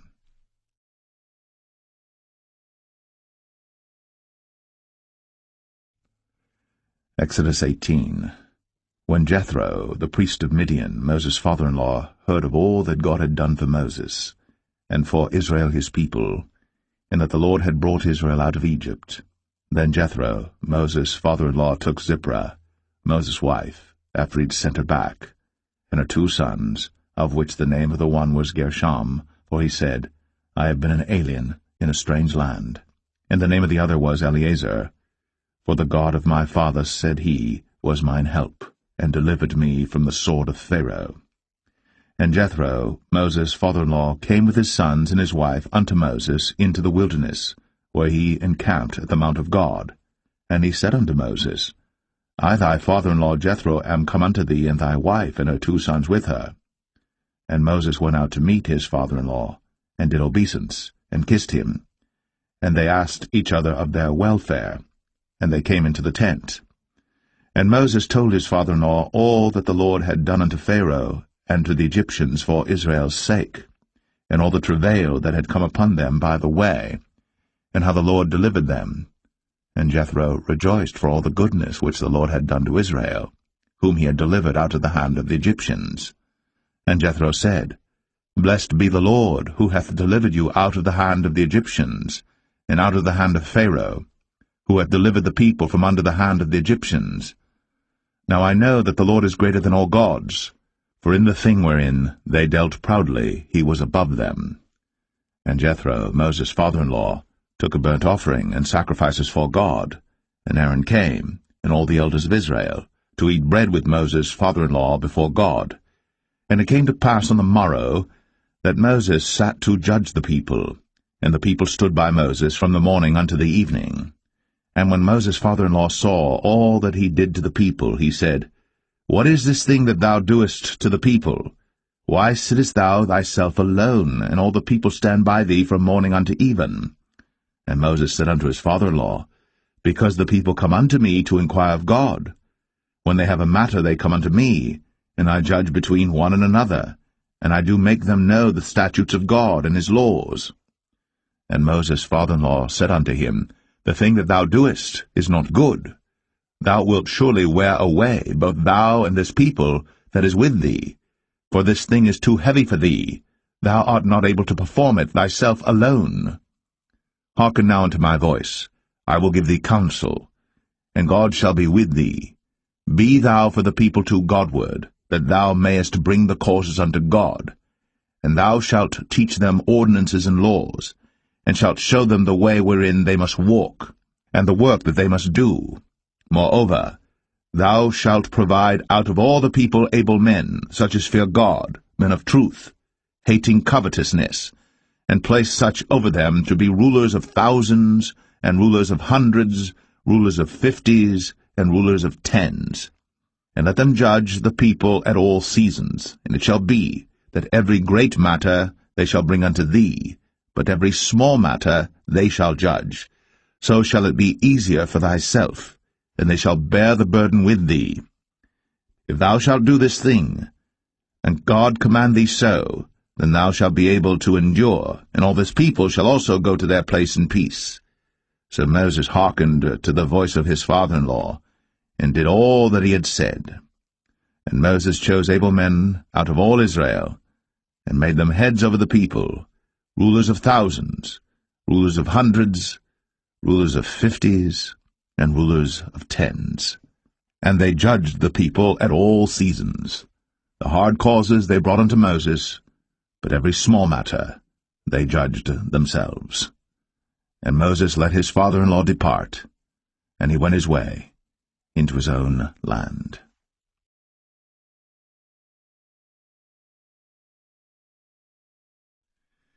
Exodus 19. In the 3rd month, when the children of Israel were gone forth out of the land of Egypt, the same day came they into the wilderness of Sinai. But they were departed from Rephidim, and were come to the desert of Sinai, and had pitched in the wilderness, and there Israel camped before the mount. And Moses went up unto God, and the Lord called unto him out of the mountain, saying, Thus shalt thou say to the house of Jacob, and tell the children of Israel, Ye have seen what I did unto the Egyptians, and how I bare you on eagle's wings, and brought you unto myself. Now therefore, if ye will obey my voice indeed, and keep my covenant, then ye shall be a peculiar treasure unto me above all people. For all the earth is mine, and ye shall be unto me a kingdom of priests, and an holy nation. These are the words which thou shalt speak unto the children of Israel. And Moses came and called for the elders of the people, and laid before their faces all these words which the Lord commanded him. And all the people answered together, and said, All that the Lord hath spoken we will do. And Moses returned the words of the people unto the Lord. And the Lord said unto Moses, Lo, I come unto thee in a thick cloud, that the people may hear when I speak with thee, and believe thee for ever. And Moses told the words of the people unto the Lord. And the Lord said unto Moses, Go unto the people, and sanctify them today and tomorrow, and let them wash their clothes, and be ready against the 3rd day. For the 3rd day the Lord will come down in the sight of all the people upon Mount Sinai. And thou shalt set bounds unto the people round about, saying, Take heed to yourselves, that ye go not up into the mount, or touch the border of it. Whosoever toucheth the mount shall be surely put to death. There shall not an hand touch it, but he shall surely be stoned, or shot through, whether it be beast or man. It shall not live. When the trumpet soundeth long, they shall come up to the mount. And Moses went down from the mount unto the people, and sanctified the people, and they washed their clothes. And he said unto the people, Be ready against the 3rd day. Come not at your wives. And it came to pass on the 3rd day in the morning, that there were thunders and lightnings, and a thick cloud upon the mount, and the voice of the trumpet exceeding loud, so that all the people that was in the camp trembled. And Moses brought forth the people out of the camp to meet with God. And they stood at the nether part of the mount. And Mount Sinai was altogether on a smoke, because the Lord descended upon it in fire, and the smoke thereof ascended as the smoke of a furnace, and the whole mount quaked greatly. And when the voice of the trumpet sounded long, and waxed louder and louder, Moses spake, And God answered him by a voice. And the Lord came down upon Mount Sinai, on the top of the mount. And the Lord called Moses up to the top of the mount, and Moses went up. And the Lord said unto Moses, Go down, charge the people, lest they break through unto the Lord to gaze, and many of them perish. And let the priests also, which come near to the Lord, sanctify themselves, lest the Lord break forth upon them. And Moses said unto the Lord, The people cannot come up to Mount Sinai, for thou chargest us, saying, Set bounds about the mount, and sanctify it. And the Lord said unto him, Away, get thee down, and thou shalt come up, thou and Aaron with thee. But let not the priests and the people break through to come up unto the Lord, lest he break forth upon them. So Moses went down unto the people, and spake unto them.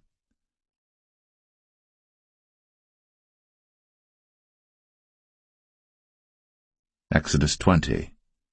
And God spake all these words, saying, I am the Lord thy God, which have brought thee out of the land of Egypt, out of the house of bondage. Thou shalt have no other gods before me. Thou shalt not make unto thee any graven image, or any likeness of any thing that is in heaven above, or that is in the earth beneath, or that is in the water under the earth. Thou shalt not bow down thyself to them, nor serve them.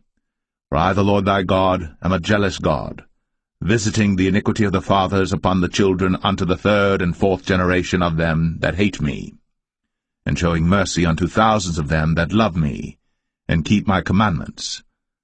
Thou shalt not take the name of the Lord thy God in vain, for the Lord will not hold him guiltless that taketh his name in vain.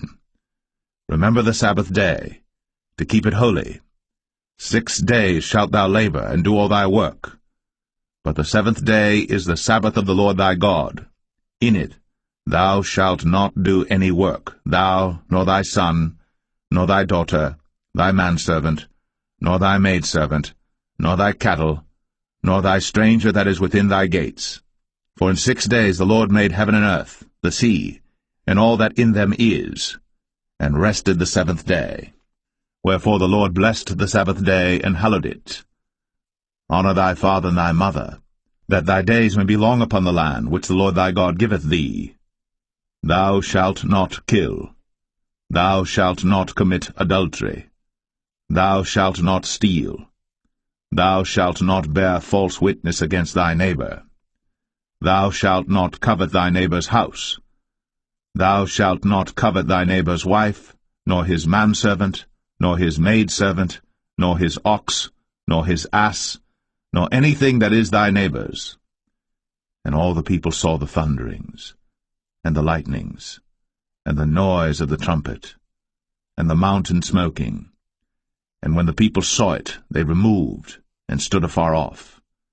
And they said unto Moses, Speak thou with us, and we will hear, but let not God speak with us, lest we die. And Moses said unto the people, Fear not, for God is come to prove you, and that his fear may be before your faces, that ye sin not. And the people stood afar off. And Moses drew near unto the thick darkness where God was. And the Lord said unto Moses, Thus thou shalt say unto the children of Israel, Ye have seen that I have talked with you from heaven. Ye shall not make with me gods of silver, neither shall ye make unto you gods of gold. An altar of earth thou shalt make unto me, and shalt sacrifice thereon thy burnt offerings, and thy peace offerings, thy sheep and thine oxen. In all places where I record my name I will come unto thee, and I will bless thee. And if thou wilt make me an altar of stone, thou shalt not build it of hewn stone, for if thou lift up thy tool upon it, thou hast polluted it. Neither shalt thou go up by steps unto mine altar, that thy nakedness be not discovered thereon.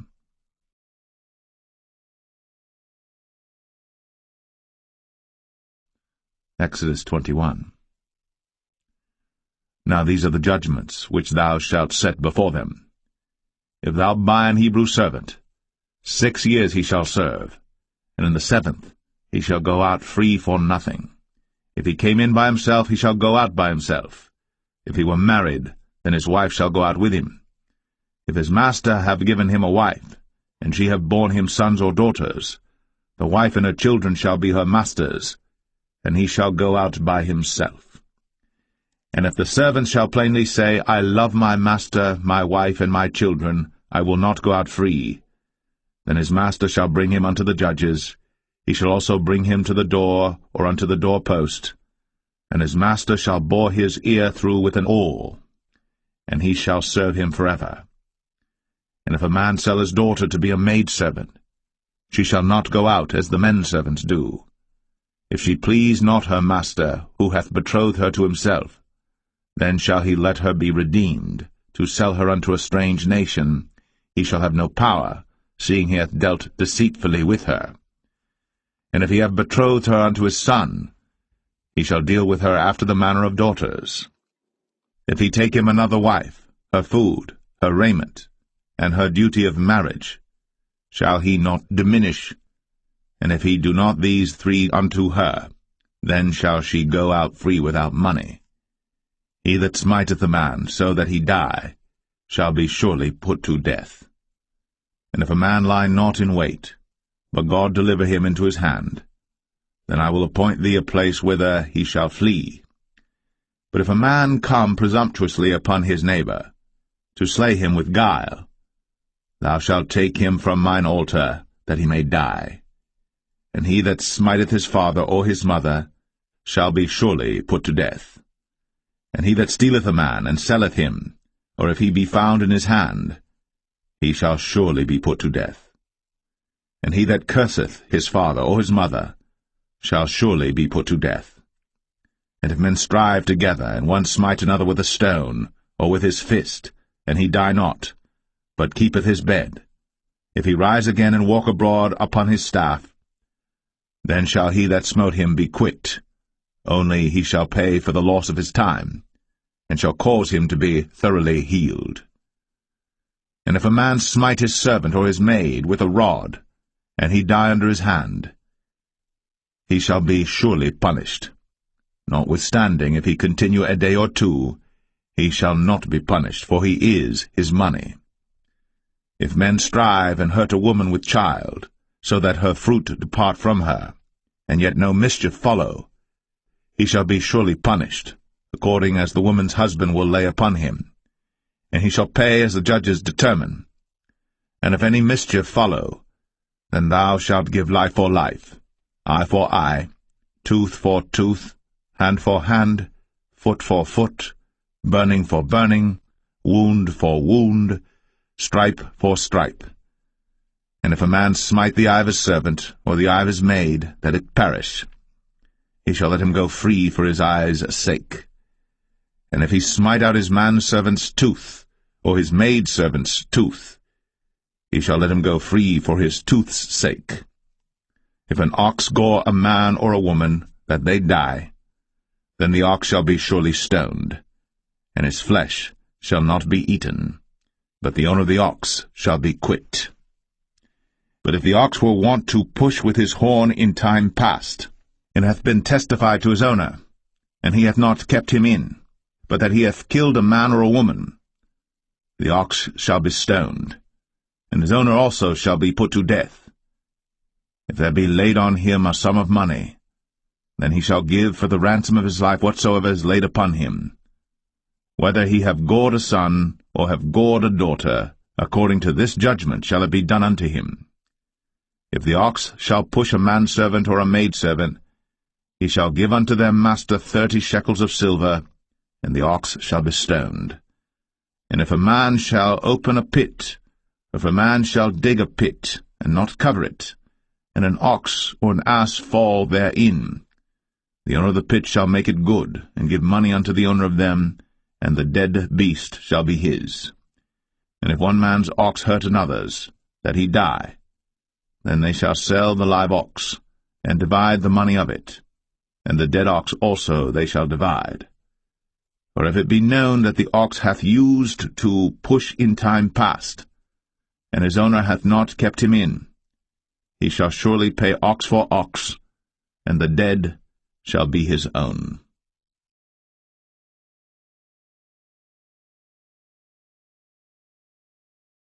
Exodus 22. If a man shall steal an ox or a sheep and kill it or sell it, he shall restore 5 oxen for an ox and 4 sheep for a sheep.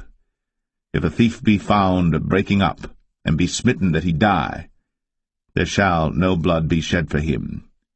If the sun be risen upon him, there shall be blood shed for him, for he should make full restitution. If he have nothing, then he shall be sold for his theft.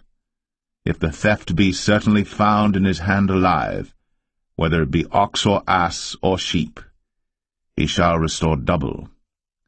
If a man shall cause a field or vineyard to be eaten, and shall put in his beast, and shall feed in another man's field, of the best of his own field and of the best of his own vineyard, shall he make restitution. If fire break out and catch in thorns, so that stacks of corn or the standing corn of the field be consumed therewith, he that kindled the fire shall surely make restitution. If a man shall deliver unto his neighbor money or stuff to keep, and it be stolen out of the man's house, if the thief be found, let him pay double. If the thief be not found, then the master of the house shall be brought unto the judges to see whether he have put his hand unto his neighbor's goods. For all manner of trespass, whether it be for ox, for ass, for sheep, for raiment, or for any manner of lost thing, which another challengeth to be his, the cause of both parties shall come before the judges, and whom the judges shall condemn, he shall pay double unto his neighbor. If a man deliver unto his neighbor an ass, or an ox, or a sheep, or any beast to keep, and it die, or be hurt, or driven away, no man seeing it, then shall an oath of the Lord be between them both, that he hath not put his hand unto his neighbor's goods, and the owner of it shall accept thereof, and he shall not make it good. And if it be stolen from him, he shall make restitution unto the owner thereof. If it be torn in pieces, then let him bring it for witness, and he shall not make good that which was torn. And if a man borrow aught of his neighbor, and it be hurt or die, the owner thereof being not with it, he shall surely make it good. But if the owner thereof be with it, he shall not make it good. If it be an hired thing, it came for his hire. And if a man entice a maid that is not betrothed, and lie with her, he shall surely endow her to be his wife. If her father utterly refuse to give her unto him, he shall pay money according to the dowry of virgins. Thou shalt not suffer a witch to live. Whosoever lieth with a beast shall surely be put to death. He that sacrificeth unto any god, save unto the Lord only, he shall be utterly destroyed. Thou shalt neither vex a stranger nor oppress him, for ye were strangers in the land of Egypt. Ye shall not afflict any widow or fatherless child. If thou afflict them in any wise, and they cry at all unto me, I will surely hear their cry, and my wrath shall wax hot, and I will kill you with the sword, and your wives shall be widows, and your children fatherless. If thou lend money to any of my people that is poor by thee, thou shalt not be to him as an usurer, neither shalt thou lay upon him usury. If thou at all take thy neighbor's raiment to pledge, thou shalt deliver it unto him by that the sun goeth down. For that is his covering only, it is his raiment for his skin, wherein shall he sleep. And it shall come to pass, when he crieth unto me, that I will hear, for I am gracious. Thou shalt not revile the gods, nor curse the ruler of thy people. Thou shalt not delay to offer the first of thy ripe fruits, and of thy liquors, the firstborn of thy sons shalt thou give unto me. Likewise shalt thou do with thine oxen, and with thy sheep. 7 days it shall be with his dam. On the 8th day thou shalt give it me. And ye shall be holy men unto me. Neither shall ye eat any flesh that is torn of beasts in the field. Ye shall cast it to the dogs.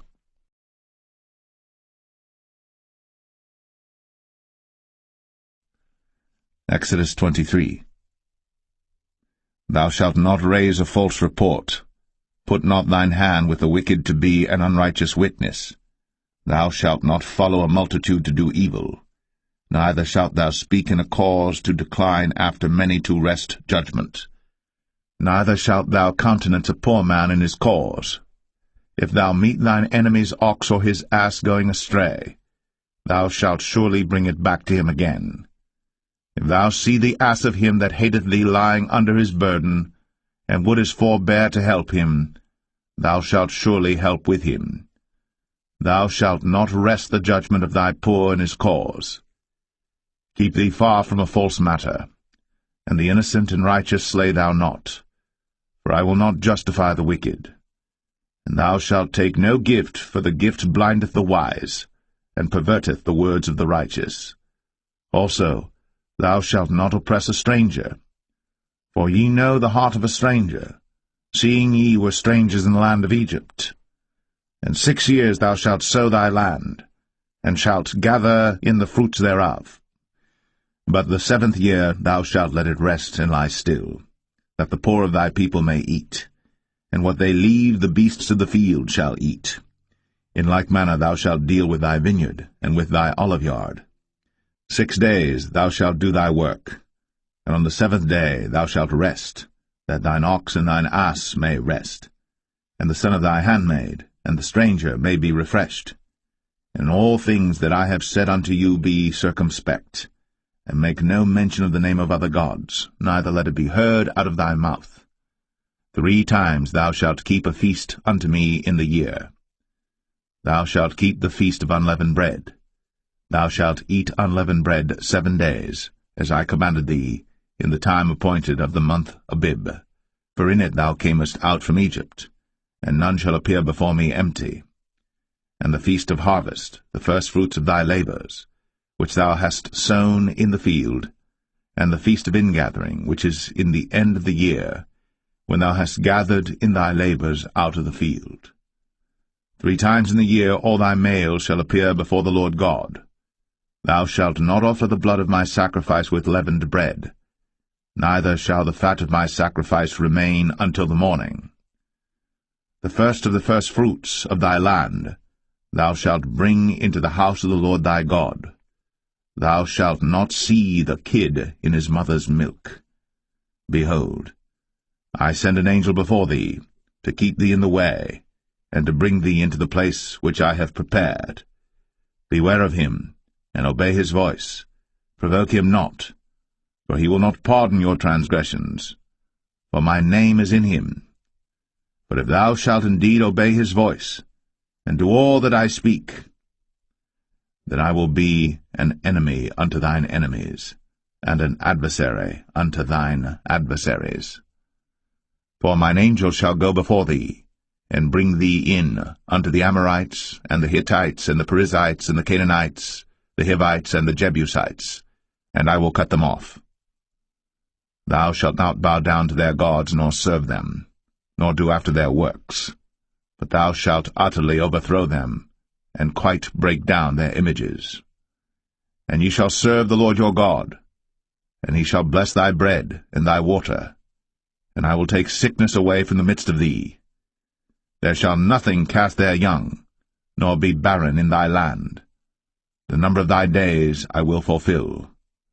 I will send my fear before thee, and will destroy all the people to whom thou shalt come, and I will make all thine enemies turn their backs unto thee, and I will send hornets before thee, which shall drive out the Hivite, the Canaanite, and the Hittite from before thee.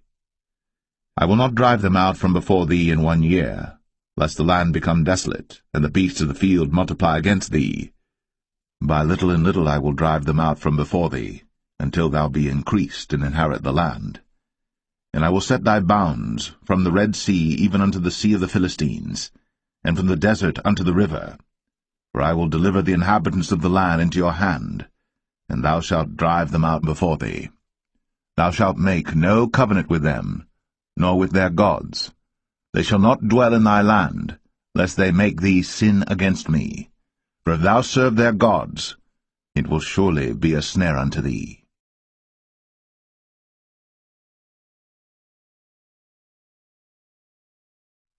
Exodus 24. And he said unto Moses, Come up unto the Lord, thou and Aaron, Nadab and Abihu, and 70 of the elders of Israel, and worship ye afar off. And Moses alone shall come near the Lord, but they shall not come nigh, neither shall the people go up with him. And Moses came, and told the people all the words of the Lord, and all the judgments, and all the people answered with one voice, and said, All the words which the Lord hath said will we do.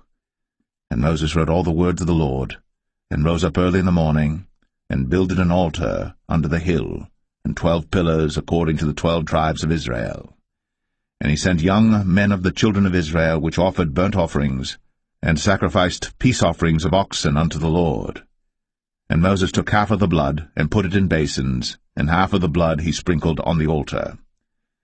And he took the book of the covenant, and read in the audience of the people, and they said, All that the Lord hath said will we do, and be obedient. And Moses took the blood, and sprinkled it on the people, and said, Behold, the blood of the covenant which the Lord hath made with you concerning all these words. Then went up Moses, and Aaron, Nadab and Abihu, and 70 of the elders of Israel. And they saw the God of Israel. And there was under his feet, as it were, a paved work of a sapphire stone, and as it were the body of heaven in his clearness. And upon the nobles of the children of Israel he laid not his hand. Also they saw God, and did eat and drink. And the Lord said unto Moses, Come up to me into the mount, and be there. And I will give thee tables of stone, and a law and commandments which I have written, that thou mayest teach them. And Moses rose up, and his minister Joshua, and Moses went up into the mount of God. And he said unto the elders, Tarry ye here for us, until we come again unto you. And behold, Aaron and Hur are with you. If any man have any matters to do, let him come unto them. And Moses went up into the mount, and a cloud covered the mount. And the glory of the Lord abode upon Mount Sinai, and the cloud covered it 6 days. And the 7th day he called unto Moses out of the midst of the cloud. And the sight of the glory of the Lord was like devouring fire on the top of the mount in the eyes of the children of Israel. And Moses went into the midst of the cloud, and gat him up into the mount. And Moses was in the mount 40 days and 40 nights.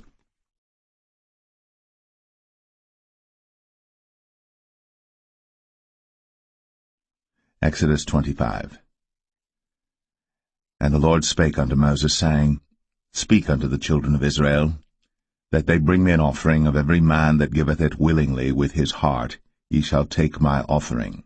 And this is the offering which ye shall take of them, gold, and silver, and brass, and blue, and purple, and scarlet, and fine linen, and goat's hair, and rams' skins dyed red, and badgers' skins, and shittim wood, oil for the light, spices for anointing oil, and for sweet incense, onyx stones, and stones to be set in the ephod, and in the breastplate.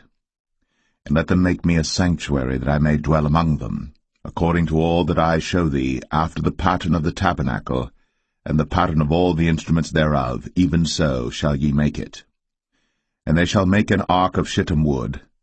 2 cubits and a half shall be the length thereof, and 1 cubit and a half the breadth thereof, and 1 cubit and a half the height thereof. And thou shalt overlay it with pure gold, within and without shalt thou overlay it, and shalt make upon it a crown of gold round about. And thou shalt cast 4 rings of gold for it, and put them in the 4 corners thereof, and 2 rings shall be in the one side of it, and 2 rings in the other side of it. And thou shalt make staves of shittim wood, and overlay them with gold. And thou shalt put the staves into the rings by the sides of the ark, that the ark may be borne with them. The staves shall be in the rings of the ark, they shall not be taken from it. And thou shalt put into the ark the testimony which I shall give thee. And thou shalt make a mercy seat of pure gold. 2 cubits and a half shall be the length thereof, and 1 cubit and a half the breadth thereof. And thou shalt make 2 cherubims of gold. Of beaten work shalt thou make them, in the 2 ends of the mercy seat. And make 1 cherub on the one end, and the other cherub on the other end. Even of the mercy seat shall ye make the cherubims on the two ends thereof. And the cherubims shall stretch forth their wings on high, covering the mercy seat with their wings, and their faces shall look one to another. Toward the mercy seat shall the faces of the cherubims be. And thou shalt put the mercy seat above upon the ark, and in the ark thou shalt put the testimony that I shall give thee. And there I will meet with thee, and I will commune with thee from above the mercy seat, from between the two cherubims which are upon the ark of the testimony, of all things which I will give thee in commandment unto the children of Israel. Thou shalt also make a table of shittim wood. 2 cubits shall be the length thereof, and a cubit the breadth thereof, and a cubit and a half the height thereof. And thou shalt overlay it with pure gold, and make thereto a crown of gold round about. And thou shalt make unto it a border of an handbreadth round about, and thou shalt make a golden crown to the border thereof round about. And thou shalt make for it 4 rings of gold, and put the rings in the 4 corners that are on the 4 feet thereof. Over against the border shall the rings be for places of the staves to bear the table. And thou shalt make the staves of shittim wood, and overlay them with gold, that the table may be borne with them. And thou shalt make the dishes thereof, and spoons thereof, and covers thereof, and bowls thereof, to cover withal. Of pure gold shalt thou make them. And thou shalt set upon the table showbread before me always. And thou shalt make a candlestick of pure gold. Of beaten work shall the candlestick be made. His shaft, and his branches, his bowls, his knobs and his flowers shall be of the same. And 6 branches shall come out of the sides of it, 3 branches of the candlestick out of the one side, and 3 branches of the candlestick out of the other side. 3 bowls made like unto almonds, with a knob and a flower in one branch, and 3 bowls made like almonds in the other branch, with a knob and a flower. So in the 6 branches that come out of the candlestick. And in the candlestick shall be 4 bowls made like unto almonds, with their knobs and their flowers. And there shall be a knob under 2 branches of the same, and a knob under 2 branches of the same, and a knob under 2 branches of the same, according to the 6 branches that proceed out of the candlestick. Their knobs and their branches shall be of the same. All it shall be one beaten work of pure gold. And thou shalt make the 7 lamps thereof, and they shall light the lamps thereof, that they may give light over against it. And the tongs thereof, and the snuff dishes thereof, shall be of pure gold. Of a talent of pure gold shall he make it with all these vessels. And look that thou make them after their pattern which was shown thee in the mount.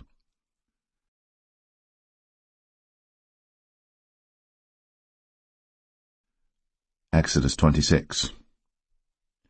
Moreover, thou shalt make the tabernacle with 10 curtains of fine twined linen, and blue, and purple, and scarlet. With cherubims of cunning work shalt thou make them. The length of one curtain shall be 28 cubits, and the breadth of one curtain 4 cubits, and every one of the curtains shall have one measure. The 5 curtains shall be coupled together one to another, and other 5 curtains shall be coupled one to another. And thou shalt make loops of blue upon the edge of the one curtain, from the selvage in the coupling. And likewise shalt thou make in the uttermost edge of another curtain, in the coupling of the second. 50 loops shalt thou make in the one curtain, and 50 loops shalt thou make in the edge of the curtain that is in the coupling of the second, that the loops may take hold one of another. And thou shalt make 50 taches of gold, and couple the curtains together with the taches, and it shall be one tabernacle. And thou shalt make curtains of goat's hair to be a covering upon the tabernacle. 11 curtains shalt thou make. The length of one curtain shall be 30 cubits, and the breadth of one curtain 4 cubits, and the 11 curtains shall be all of one measure. And thou shalt couple 5 curtains by themselves, and 6 curtains by themselves, and shalt double the 6 curtain in the forefront of the tabernacle. And thou shalt make 50 loops on the edge of the one curtain that is outmost in the coupling, and 50 loops in the edge of the curtain which coupleth the second. And thou shalt make 50 taches of brass, and put the taches into the loops, and couple the tent together, that it may be one. And the remnant that remaineth of the curtains of the tent, the half curtain that remaineth, shall hang over the backside of the tabernacle, and a cubit on the one side, and a cubit on the other side of that which remaineth in the length of the curtains of the tent. It shall hang over the sides of the tabernacle on this side, and on that side to cover it. And thou shalt make a covering for the tent of rams' skins dyed red, and a covering above of badgers' skins. And thou shalt make boards for the tabernacle of shittim wood standing up. 10 cubits shall be the length of a board, and 1.5 cubits shall be the breadth of one board. 2 tenons shall there be in one board, set in order, one against another. Thus shalt thou make for all the boards of the tabernacle. And thou shalt make the boards for the tabernacle 20 boards on the south side southward. And thou shalt make 40 sockets of silver under the 20 boards, 2 sockets under one board for his 2 tenons, and 2 sockets under another board for his 2 tenons. And for the second side of the tabernacle on the north side there shall be 20 boards, and there 40 sockets of silver, 2 sockets under one board, and 2 sockets under another board. And for the sides of the tabernacle westward thou shalt make 6 boards, and 2 boards shalt thou make for the corners of the tabernacle in the 2 sides. And they shall be coupled together beneath, and they shall be coupled together above the head of it unto one ring. Thus shall it be for them both. They shall be for the 2 corners. And they shall be 8 boards, and their sockets of silver 16 sockets, 2 sockets under one board, and 2 sockets under another board. And thou shalt make bars of shittim wood, 5 for the boards of the one side of the tabernacle, and 5 bars for the boards of the other side of the tabernacle, and 5 bars for the boards of the side of the tabernacle for the 2 sides westward. And the middle bar in the midst of the boards shall reach from end to end. And thou shalt overlay the boards with gold, and make their rings of gold, for places for the bars, and thou shalt overlay the bars with gold. And thou shalt rear up the tabernacle according to the fashion thereof which was shown thee in the mount. And thou shalt make a veil of blue and purple and scarlet and fine twined linen of cunning work. With cherubims shall it be made. And thou shalt hang it upon 4 pillars of shittim wood overlaid with gold. Their hooks shall be of gold, upon the 4 sockets of silver. And thou shalt hang up the veil under the taches, that thou mayest bring in thither within the veil the ark of the testimony. And the veil shall divide unto you between the holy place and the most holy. And thou shalt put the mercy seat upon the ark of the testimony in the most holy place. And thou shalt set the table without the veil, and the candlestick over against the table on the side of the tabernacle toward the south. And thou shalt put the table on the north side. And thou shalt make an hanging for the door of the tent, of blue and purple and scarlet, and fine twined linen, wrought with needlework. And thou shalt make for the hanging 5 pillars of shittim wood, and overlay them with gold, and their hooks shall be of gold, and thou shalt cast 5 sockets of brass for them.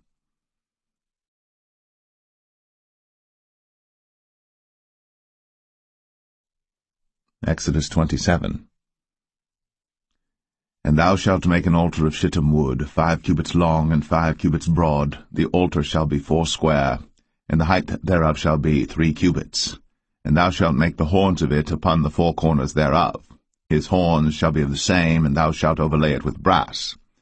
And thou shalt make his pans to receive his ashes, and his shovels, and his basins, and his flesh hooks, and his firepans. All the vessels thereof thou shalt make of brass.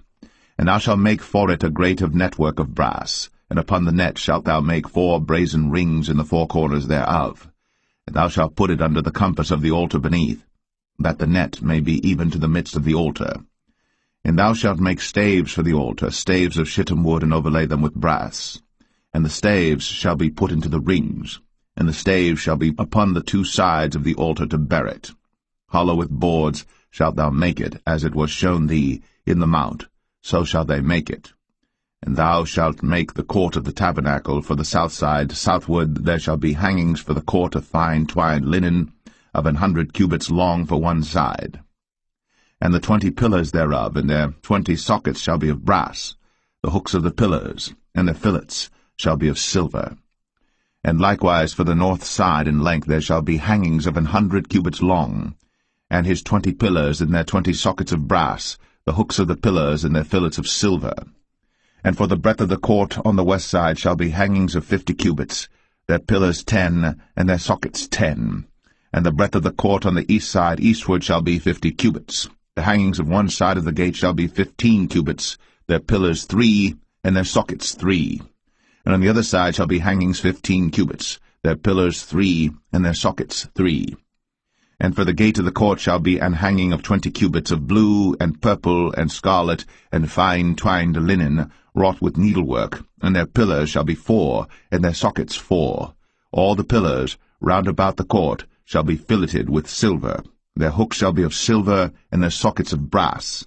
The length of the court shall be 100 cubits, and the breadth 50 everywhere, and the height 5 cubits of fine twined linen, and their sockets of brass.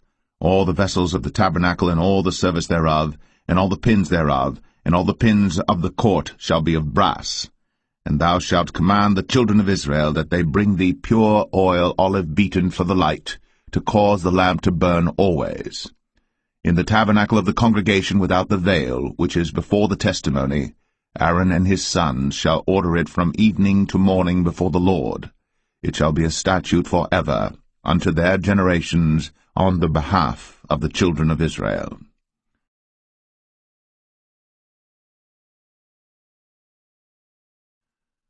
Exodus 28. And take thou unto thee Aaron thy brother, and his sons with him, from among the children of Israel, that he may minister unto me in the priest's office, even Aaron, Nadab, and Abihu, Eleazar, and Ithamar, Aaron's sons. And thou shalt make holy garments for Aaron thy brother, for glory and for beauty. And thou shalt speak unto all that are wise-hearted, whom I have filled with the spirit of wisdom, that they may make Aaron's garments to consecrate him, that he may minister unto me in the priest's office. And these are the garments which they shall make, a breastplate, and an ephod, and a robe, and a broidered coat, a mitre, and a girdle. And they shall make holy garments for Aaron thy brother, and his sons, that he may minister unto me in the priest's office. And they shall take gold, and blue, and purple, and scarlet, and fine linen. And they shall make the ephod of gold, of blue, and of purple, of scarlet, and fine twined linen with cunning work. It shall have the 2 shoulder pieces thereof joined at the 2 edges thereof, and so it shall be joined together. And the curious girdle of the ephod which is upon it shall be of the same, according to the work thereof, even of gold, of blue, and purple, and scarlet, and fine twined linen.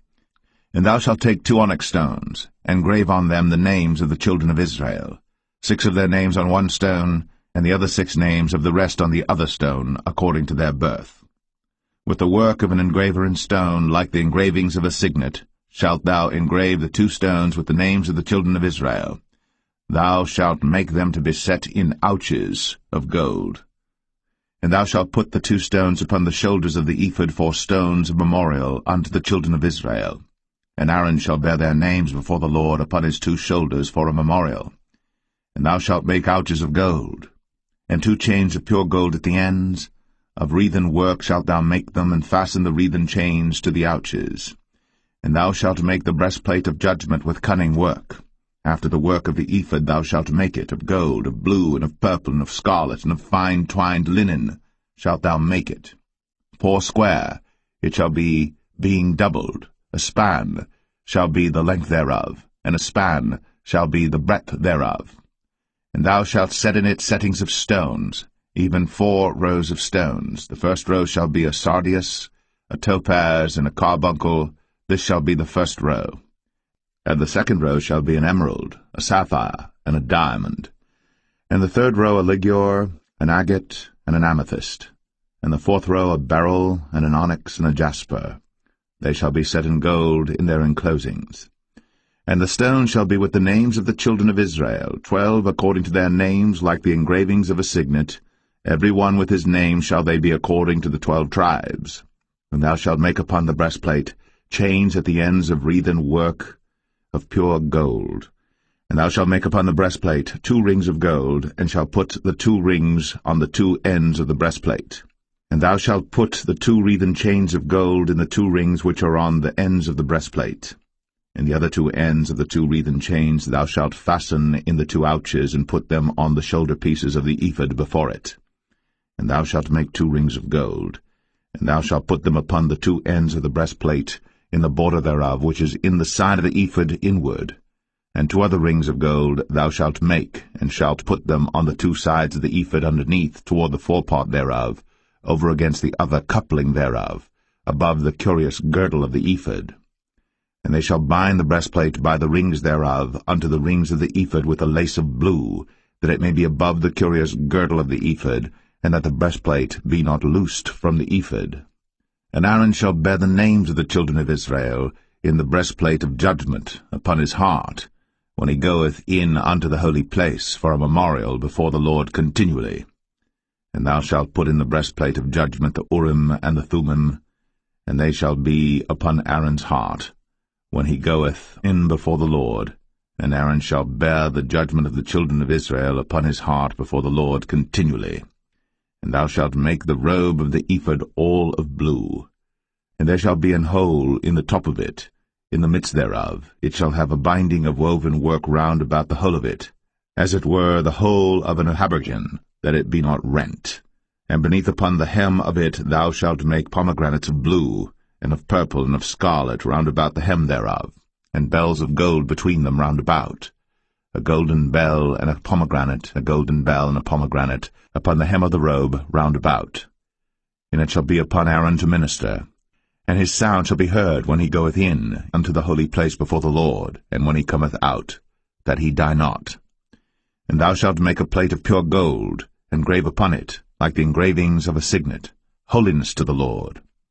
And thou shalt put it on a blue lace, that it may be upon the mitre, upon the forefront of the mitre it shall be. And it shall be upon Aaron's forehead, that Aaron may bear the iniquity of the holy things, which the children of Israel shall hallow in all their holy gifts. And it shall be always upon his forehead, that they may be accepted before the Lord. And thou shalt embroider the coat of fine linen, and thou shalt make the mitre of fine linen, and thou shalt make the girdle of needlework. And for Aaron's sons thou shalt make coats, and thou shalt make for them girdles, and bonnets shalt thou make for them for glory and for beauty. And thou shalt put them upon Aaron thy brother, and his sons with him, and shalt anoint them, and consecrate them, and sanctify them, that they may minister unto me in the priest's office. And thou shalt make them linen breeches to cover their nakedness, from the loins even unto the thighs they shall reach. And they shall be upon Aaron and upon his sons when they come in unto the tabernacle of the congregation, or when they come near unto the altar to minister in the holy place, that they bear not iniquity, and die. It shall be a statute for ever unto him and his seed after him.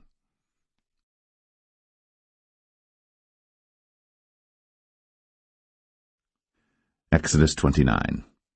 And this is the thing that thou shalt do unto them to hallow them, to minister unto me in the priest's office.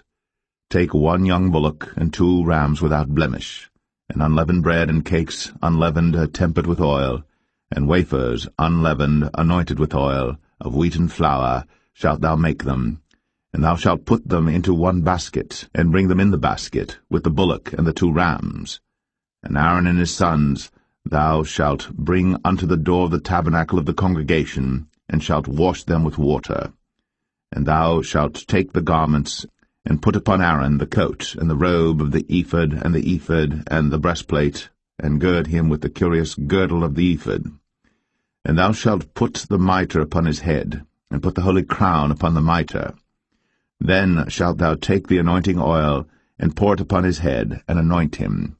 And thou shalt bring his sons, and put coats upon them. And thou shalt gird them with girdles, Aaron and his sons, and put the bonnets on them, and the priest's office shall be theirs for a perpetual statute. And thou shalt consecrate Aaron and his sons. And thou shalt cause a bullock to be brought before the tabernacle of the congregation, and Aaron and his sons shall put their hands upon the head of the bullock. And thou shalt kill the bullock before the Lord, by the door of the tabernacle of the congregation. And thou shalt take of the blood of the bullock, and put it upon the horns of the altar with thy finger, and pour all the blood beside the bottom of the altar.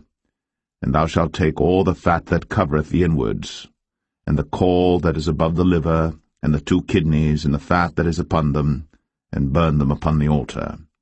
But the flesh of the bullock, and his skin, and his dung, shalt thou burn with fire without the camp. It is a sin offering. Thou shalt also take 1 ram, And Aaron and his sons shall put their hands upon the head of the ram. And thou shalt slay the ram, and thou shalt take his blood, and sprinkle it round about upon the altar. And thou shalt cut the ram in pieces, and wash the inwards of him and his legs, and put them unto his pieces and unto his head. And thou shalt burn the whole ram upon the altar. It is a burnt offering unto the Lord. It is a sweet savour, an offering made by fire unto the Lord.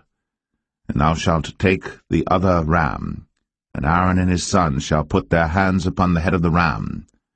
Then shalt thou kill the ram, and take of his blood, and put it upon the tip of the right ear of Aaron, and upon the tip of the right ear of his sons, and upon the thumb of their right hand, and upon the great toe of their right foot, and sprinkle the blood upon the altar round about.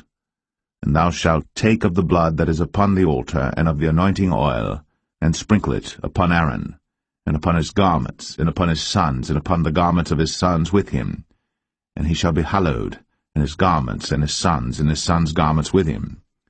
Also thou shalt take of the ram the fat and the rump, and the fat that covereth the inwards, and the caul above the liver, and the 2 kidneys, and the fat that is upon them, and the right shoulder, for it is a ram of consecration.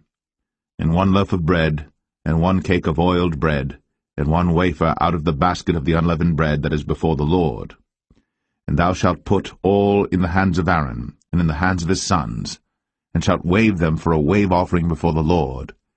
And thou shalt receive them of their hands, and burn them upon the altar for a burnt offering, for a sweet savour before the Lord. It is an offering made by fire unto the Lord. And thou shalt take the breast of the ram of Aaron's consecration, and wave it for a wave offering before the Lord, and it shall be thy part. And thou shalt sanctify the breast of the wave offering, and the shoulder of the heave offering, which is waved, and which is heaved up, of the ram of the consecration, even of that which is for Aaron, and of that which is for his sons. And it shall be Aaron's and his sons by a statute for ever from the children of Israel. For it is an heave offering, and it shall be an heave offering from the children of Israel of the sacrifice of their peace offerings, even their heave offering unto the Lord. And the holy garments of Aaron shall be his sons after him, to be anointed therein, and to be consecrated in them. And that son that is priest in his stead shall put them on 7 days, when he cometh into the tabernacle of the congregation to minister in the holy place. And thou shalt take the ram of the consecration, and seethe his flesh in the holy place. And Aaron and his sons shall eat the flesh of the ram, and the bread that is in the basket by the door of the tabernacle of the congregation.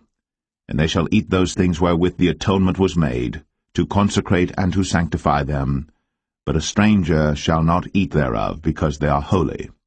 And if aught of the flesh of the consecrations, or of the bread, remain unto the morning, then thou shalt burn the remainder with fire. It shall not be eaten, because it is holy. And thus shalt thou do unto Aaron and to his sons, according to all things which I have commanded thee. 7 days shalt thou consecrate them.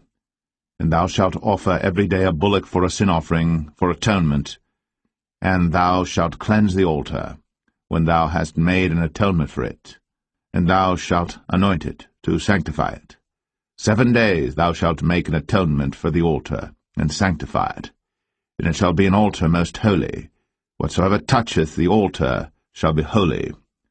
Now this is that which thou shalt offer upon the altar: 2 lambs of the first year, day by day, continually. The 1 lamb thou shalt offer in the morning, and the other lamb thou shalt offer at even. And with the 1 lamb a 10th deal of flour mingled with the 4th part of an hin of beaten oil, and the 4th part of an hin of wine for a drink offering. And the other lamb thou shalt offer at even, and shalt do thereto according to the meat offering of the morning, and according to the drink offering thereof, for a sweet savour, an offering made by fire unto the Lord. This shall be a continual burnt offering throughout your generations at the door of the tabernacle of the congregation before the Lord, where I will meet you, to speak there unto thee. And there I will meet with the children of Israel, and the tabernacle shall be sanctified by my glory. And I will sanctify the tabernacle of the congregation and the altar. I will sanctify also both Aaron and his sons to minister to me in the priest's office. And I will dwell among the children of Israel, and will be their God. And they shall know that I am the Lord their God, that brought them forth out of the land of Egypt, that I may dwell among them. I am the Lord their God.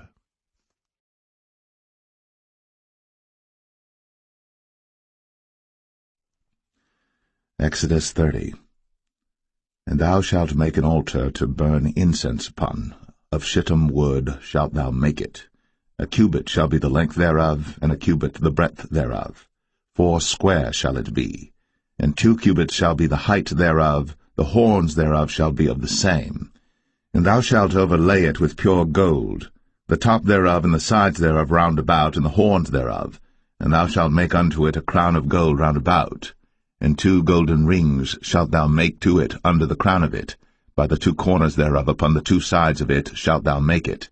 And they shall be for places for the staves to bear it withal. And thou shalt make the staves of shittim wood, and overlay them with gold. And thou shalt put it before the veil that is by the ark of the testimony, before the mercy seat that is over the testimony, where I will meet with thee.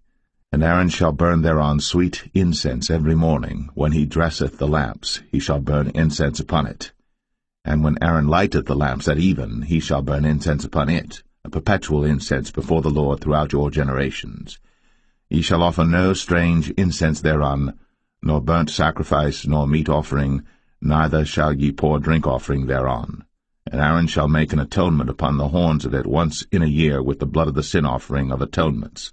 Once in the year shall he make atonement upon it throughout your generations. It is most holy unto the Lord. And the Lord spake unto Moses, saying, When thou takest the sum of the children of Israel after their number, then shall they give every man a ransom for his soul unto the Lord, when thou numberest them, that there be no plague among them, when thou numberest them. This they shall give every one that passeth among them that are numbered, 1/2 shekel after the shekel of the sanctuary. A shekel is 20 gerahs, and 1/2 shekel shall be the offering of the Lord. Every one that passeth among them that are numbered, from 20 years old and above, shall give an offering unto the Lord. The rich shall not give more, and the poor shall not give less than 1/2 shekel, when they give an offering unto the Lord, to make an atonement for your souls. And thou shalt take the atonement money of the children of Israel, and shalt appoint it for the service of the tabernacle of the congregation, that it may be a memorial unto the children of Israel before the Lord, to make an atonement for your souls. And the Lord spake unto Moses, saying, Thou shalt also make a laver of brass, and his foot also of brass, to wash withal. And thou shalt put it between the tabernacle of the congregation and the altar, and thou shalt put water therein. For Aaron and his sons shall wash their hands and their feet thereat. When they go into the tabernacle of the congregation, they shall wash with water, that they die not, or when they come near to the altar to minister, to burn offering made by fire unto the Lord. So they shall wash their hands and their feet, that they die not. And it shall be a statute forever to them, even to him and to his seed throughout their generations. Moreover the Lord spake unto Moses, saying, Take thou also unto thee principal spices, of pure myrrh 500 shekels, and of sweet cinnamon half so much, even 250 shekels, and of sweet calamus 250 shekels, and of cassia 500 shekels after the shekel of the sanctuary, and of oil olive and hin. And thou shalt make it an oil of holy ointment, an ointment compound after the art of the apothecary. It shall be an holy anointing oil. And thou shalt anoint the tabernacle of the congregation therewith, and the ark of the testimony, and the table and all his vessels, and the candlestick and his vessels, and the altar of incense, and the altar of burnt offering with all his vessels, and the laver and his foot. And thou shalt sanctify them, that they may be most holy. Whatsoever touches them shall be holy. And thou shalt anoint Aaron and his sons, and consecrate them, that they may minister unto me in the priest's office. And thou shalt speak unto the children of Israel, saying, This shall be an holy anointing oil unto me throughout your generations. Upon man's flesh shall it not be poured, neither shall ye make any other like it, after the composition of it. It is holy, and it shall be holy unto you. Whosoever compoundeth any like it, or whosoever putteth any of it upon a stranger, shall even be cut off from his people. And the Lord said unto Moses, Take unto thee sweet spices, stacte, and onycha, and galbanum, these sweet spices with pure frankincense, of each shall there be a like weight. And thou shalt make it a perfume, a confection after the art of the apothecary, tempered together pure and holy. And thou shalt beat some of it very small, and put of it before the testimony in the tabernacle of the congregation, where I will meet with thee. It shall be unto you most holy.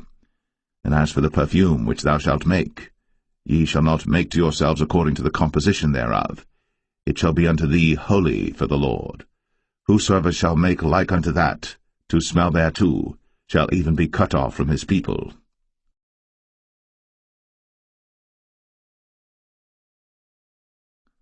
Exodus 31. And the Lord spake unto Moses, saying, See, I have called by name Bezalel the son of Uri, the son of Hur, of the tribe of Judah, and I have filled him with the Spirit of God, in wisdom, and in understanding, and in knowledge, and in all manner of workmanship, to devise cunning works, to work in gold, and in silver, and in brass, and in cutting of stones, to set them, and in carving of timber, to work in all manner of workmanship. And I, behold, I have given with him Aholiab, the son of Ahisamach, of the tribe of Dan. And in the hearts of all that are wise-hearted I have put wisdom, that they may make all that I have commanded thee: the tabernacle of the congregation, and the ark of the testimony, and the mercy seat that is thereupon, and all the furniture of the tabernacle, and the table, and his furniture, and the pure candlestick with all his furniture, and the altar of incense, and the altar of burnt offering with all his furniture, and the laver and his foot, and the cloths of service, and the holy garments for Aaron the priest, and the garments of his sons to minister in the priest's office, and the anointing oil, and sweet incense for the holy place, according to all that I have commanded thee shall they do. And the Lord spake unto Moses, saying, Speak thou also unto the children of Israel, saying, Verily, my Sabbaths ye shall keep, for it is a sign between me and you throughout your generations, that ye may know that I am the Lord that doth sanctify you. Ye shall keep the Sabbath therefore, for it is holy unto you. Every one that defileth it shall surely be put to death. For whosoever doeth any work therein, that soul shall be cut off from among his people.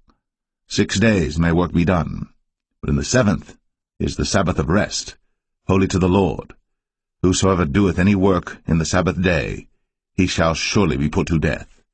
Wherefore the children of Israel shall keep the Sabbath, to observe the Sabbath throughout their generations, for a perpetual covenant.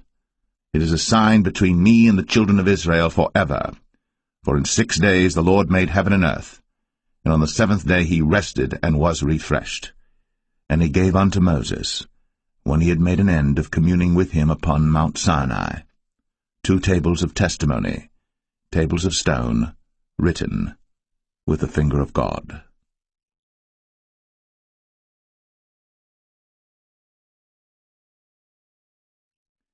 Exodus 32.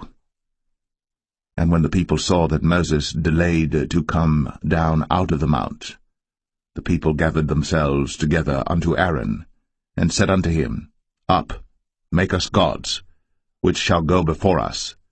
For as for this Moses, the man that brought us up out of the land of Egypt, we wot not what is become of him. And Aaron said unto them, Break off the golden earrings which are in the ears of your wives, of your sons, and of your daughters, and bring them unto me. And all the people brake off the golden earrings which were in their ears, and brought them unto Aaron. And he received them at their hand, and fashioned it with a graving tool, after he had made it a molten calf. And they said, These be thy gods, O Israel, which brought thee up out of the land of Egypt. And when Aaron saw it, he built an altar before it. And Aaron made proclamation and said, Tomorrow is a feast to the Lord. And they rose up early on the morrow, and offered burnt offerings, and brought peace offerings. And the people sat down to eat and to drink, and rose up to play. And the Lord said unto Moses, Go, get thee down, for thy people, which thou broughtest out of the land of Egypt, have corrupted themselves. They have turned aside quickly out of the way which I commanded them. They have made them a molten calf, and have worshipped it, and have sacrificed thereunto, and said, These be thy gods, O Israel, which have brought thee up out of the land of Egypt. And the Lord said unto Moses, I have seen this people, and behold, it is a stiff-necked people. Now therefore let me alone, that my wrath may wax hot against them, and that I may consume them, and I will make of thee a great nation. And Moses besought the Lord his God, and said, Lord, why doth thy wrath wax hot against thy people, which thou hast brought forth out of the land of Egypt with great power, and with a mighty hand? Wherefore should the Egyptians speak and say, For mischief did he bring them out, to slay them in the mountains, and to consume them from the face of the earth? Turn from thy fierce wrath, and repent of this evil against thy people. Remember Abraham, Isaac, and Israel, thy servants, to whom thou swarest by thine own self, and saidst unto them, I will multiply your seed as the stars of heaven, and all this land that I have spoken of will I give unto your seed, and they shall inherit it forever. And the Lord repented of the evil which he thought to do unto his people. And Moses turned, and went down from the mount, and the 2 tables of the testimony were in his hand. The tables were written on both their sides. On the one side, and on the other, were they written. And the tables were the work of God, and the writing was the writing of God, graven upon the tables. And when Joshua heard the noise of the people as they shouted, he said unto Moses, There is a noise of war in the camp. And he said, It is not the voice of them that shout for mastery, neither is it the voice of them that cry for being overcome, but the noise of them that sing do I hear. And it came to pass, as soon as he came nigh unto the camp, that he saw the calf, and the dancing. And Moses' anger waxed hot, and he cast the tables out of his hands, and brake them beneath the mount. And he took the calf which they had made, and burnt it in the fire, and ground it to powder, and strawed it upon the water, and made the children of Israel drink of it. And Moses said unto Aaron, What did this people unto thee, that thou hast brought so great a sin upon them? And Aaron said, Let not the anger of my Lord wax hot. Thou knowest the people, that they are set on mischief. For they said unto me, Make us gods, which shall go before us. For as for this Moses, the man that brought us up out of the land of Egypt, we wot not what is become of him. And I said unto them, Whosoever hath any gold, let them break it off. So they gave it to me. Then I cast it into the fire, and there came out this calf. And when Moses saw that the people were naked, for Aaron had made them naked unto their shame among their enemies, then Moses stood in the gate of the camp, and said, Who is on the Lord's side? Let him come unto me. And all the sons of Levi gathered themselves together unto him. And he said unto them, Thus saith the Lord God of Israel, Put every man his sword by his side, and go in and out from gate to gate throughout the camp, and slay every man his brother, and every man his companion, and every man his neighbor. And the children of Levi did according to the word of Moses. And there fell of the people that day about 3,000 men. For Moses had said, Consecrate yourselves today to the Lord, even every man upon his son, and upon his brother, that he may bestow upon you a blessing this day. And it came to pass on the morrow, that Moses said unto the people, Ye have sinned a great sin, and now I will go up unto the Lord. Peradventure I shall make an atonement for your sin. And Moses returned unto the Lord, and said, O this people have sinned a great sin, and have made them gods of gold. Yet now, if thou wilt forgive their sin, and if not, blot me, I pray thee, out of thy book, which thou hast written. And the Lord said unto Moses, Whosoever hath sinned against me, him will I blot out of my book. Therefore now go, lead the people unto the place of which I have spoken unto thee. Behold, mine angel shall go before thee. Nevertheless, in the day when I visit, I will visit their sin upon them. And the Lord plagued the people, because they made the calf which Aaron made.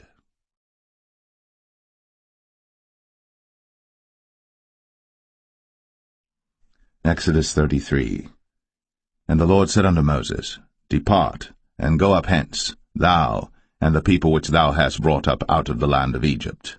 unto the land which I swear unto Abraham, to Isaac, and to Jacob, saying, Unto thy seed will I give it.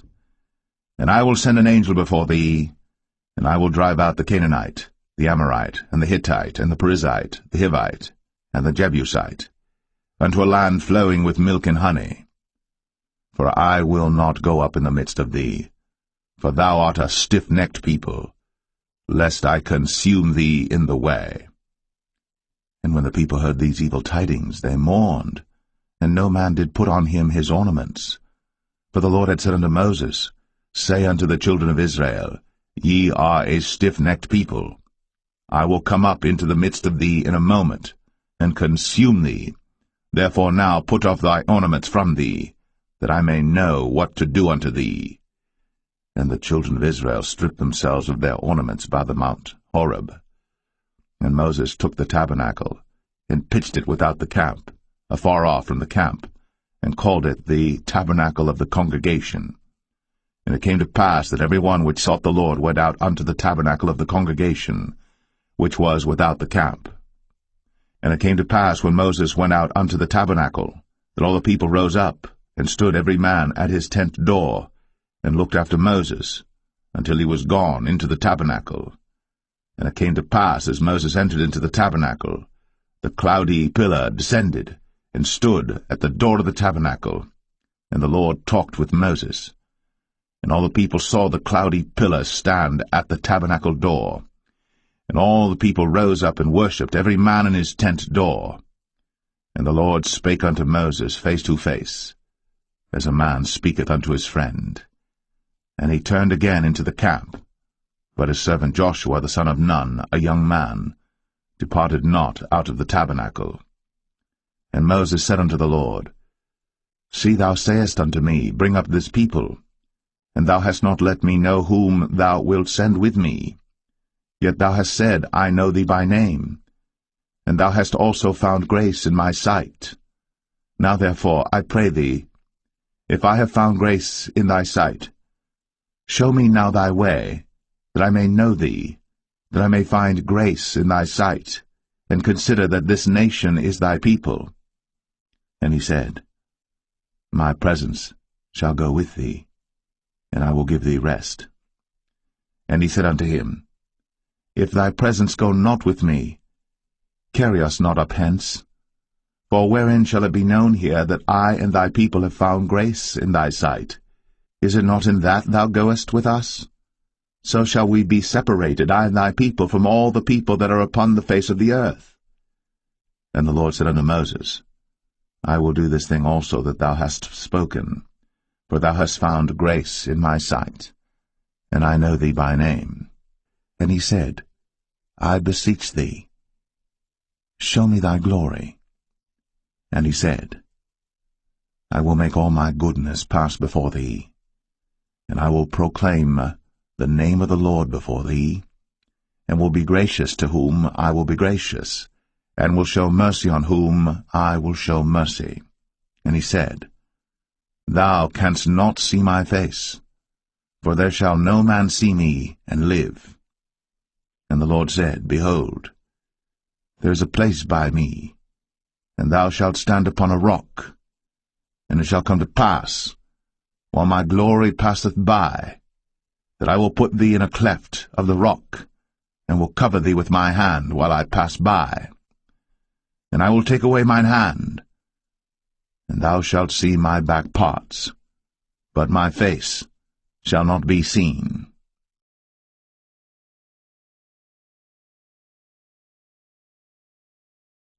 Exodus 34. And the Lord said unto Moses, Hew thee 2 tables of stone like unto the first. And I will write upon these tables the words that were in the first tables which thou breakest. And be ready in the morning, and come up in the morning unto Mount Sinai, and present thyself there to me in the top of the mount. And no man shall come up with thee, neither let any man be seen throughout all the mount, neither let the flocks nor herds feed before that mount. And he hewed 2 tables of stone like unto the first. And Moses rose up early in the morning, and went up unto Mount Sinai, as the Lord had commanded him. and took in his hand the 2 tables of stone. And the Lord descended in the cloud, and stood with him there, and proclaimed the name of the Lord. And the Lord passed by before him and proclaimed, the Lord God, merciful and gracious, long-suffering, and abundant in goodness and truth, keeping mercy for thousands, forgiving iniquity, and transgression and sin, and that will by no means clear the guilty, visiting the iniquity of the fathers upon the children, and upon the children's children, unto the 3rd and to the 4th generation. And Moses made haste, and bowed his head toward the earth, and worshipped, and he said, If now I have found grace in thy sight, O Lord, let my Lord, I pray thee, go among us. For it is a stiff-necked people, and pardon our iniquity and our sin, and take us for thine inheritance. And he said, Behold, I make a covenant. Before all thy people I will do marvels, such as have not been done in all the earth, nor in any nation. And all the people among which thou art shall see the work of the Lord, for it is a terrible thing that I will do with thee. Observe thou that which I command thee this day. Behold, I drive out before thee the Amorite, and the Canaanite, and the Hittite, and the Perizzite, and the Hivite, and the Jebusite. Take heed to thyself, lest thou make a covenant with the inhabitants of the land whither thou goest, lest it be for a snare in the midst of thee. But ye shall destroy their altars, break their images, and cut down their groves. For thou shalt worship no other god, for the Lord whose name is a jealous God. Lest thou make a covenant with the inhabitants of the land, and they go a-whoring after their gods, and do sacrifice unto their gods, and one call thee, and thou eat of his sacrifice, and thou take of their daughters unto thy sons, and their daughters go a-whoring after their gods, and make thy sons go a-whoring after their gods. Thou shalt make thee no molten gods. The feast of unleavened bread shalt thou keep. 7 days thou shalt eat unleavened bread, as I commanded thee, in the time of the month Abib. For in the month Abib thou camest out from Egypt. All that openeth the matrix is mine, and every firstling among thy cattle, whether ox or sheep that is male. But the firstling of an ass thou shalt redeem with a lamb, and if thou redeem him not, then shalt thou break his neck. All the firstborn of thy sons thou shalt redeem, and none shall appear before me empty. 6 days thou shalt work, but on the 7th day thou shalt rest. In earing time and in harvest thou shalt rest. And thou shalt observe the feast of weeks, of the firstfruits of wheat harvest, and the feast of ingathering at the year's end. Thrice in the year shall all your men-children appear before the Lord God, the God of Israel. For I will cast out the nations before thee, and enlarge thy borders. Neither shall any man desire thy land, when thou shalt go up to appear before the Lord thy God thrice in the year. Thou shalt not offer the blood of my sacrifice with leaven, neither shall the sacrifice of the feast of the Passover be left unto the morning. The first of the firstfruits of thy land thou shalt bring unto the house of the Lord thy God. Thou shalt not see the kid in his mother's milk. And the Lord said unto Moses, Write thou these words, for after the tenor of these words I have made a covenant with thee and with Israel. And he was there with the Lord 40 days and 40 nights. He did neither eat bread nor drink water. And he wrote upon the tables the words of the covenant, the 10 commandments. And it came to pass, when Moses came down from Mount Sinai, with the 2 tables of testimony in Moses' hand, when he came down from the mount, that Moses wist not that the skin of his face shone, while he talked with them. And when Aaron and all the children of Israel saw Moses, behold, the skin of his face shone, and they were afraid to come nigh him. And Moses called unto them, and Aaron and all the rulers of the congregation returned unto him. And Moses talked with them, and afterward all the children of Israel came nigh, and he gave them in commandment all that the Lord had spoken with him in Mount Sinai. And till Moses had done speaking with them, he put a veil on his face. But when Moses went in before the Lord to speak with him, he took the veil off until he came out. And he came out, and spake unto the children of Israel that which he was commanded. And the children of Israel saw the face of Moses, that the skin of Moses' face shone. And Moses put the veil upon his face again, until he went in to speak with him.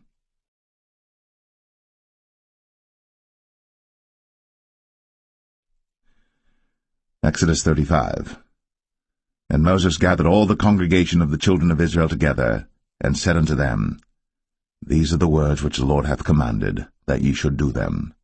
6 days shall work be done, but on the 7th day there shall be to you an holy day, a Sabbath of rest to the Lord. Whosoever doeth work therein shall be put to death. Ye shall kindle no fire throughout your habitations upon the 7th day. And Moses spake unto all the congregation of the children of Israel, saying, This is the thing which the Lord commanded, saying, Take ye from among you an offering unto the Lord. Whosoever is of a willing heart, let him bring it, an offering of the Lord, gold and silver and brass, and blue and purple and scarlet and fine linen and goat's hair, and rams' skins dyed red, and badgers' skins, and shittim wood, and oil for the light, and spices for anointing oil, and for the sweet incense, and onyx stones, and stones to be set for the ephod and for the breastplate. And every wise-hearted among you shall come, and make all that the Lord hath commanded, the tabernacle, his tent, and his covering, his taches, and his boards, his bars, his pillars, and his sockets, the ark and the staves thereof, with the mercy seat and the veil of the covering, the table and his staves, and all his vessels, and the showbread, the candlestick also for the light, and his furniture, and his lamps, with the oil for the light, and the incense altar, and his staves, and the anointing oil, and the sweet incense, and the hanging for the door at the entering in of the tabernacle, the altar of burnt offering, with his brazen grate, his staves, and all his vessels, the laver and his foot, the hangings of the court, his pillars, and their sockets, and the hanging for the door of the court, the pins of the tabernacle, and the pins of the court, and their cords, the cloths of service, to do service in the holy place, the holy garments for Aaron the priest, and the garments of his sons to minister in the priest's office. And all the congregation of the children of Israel departed from the presence of Moses.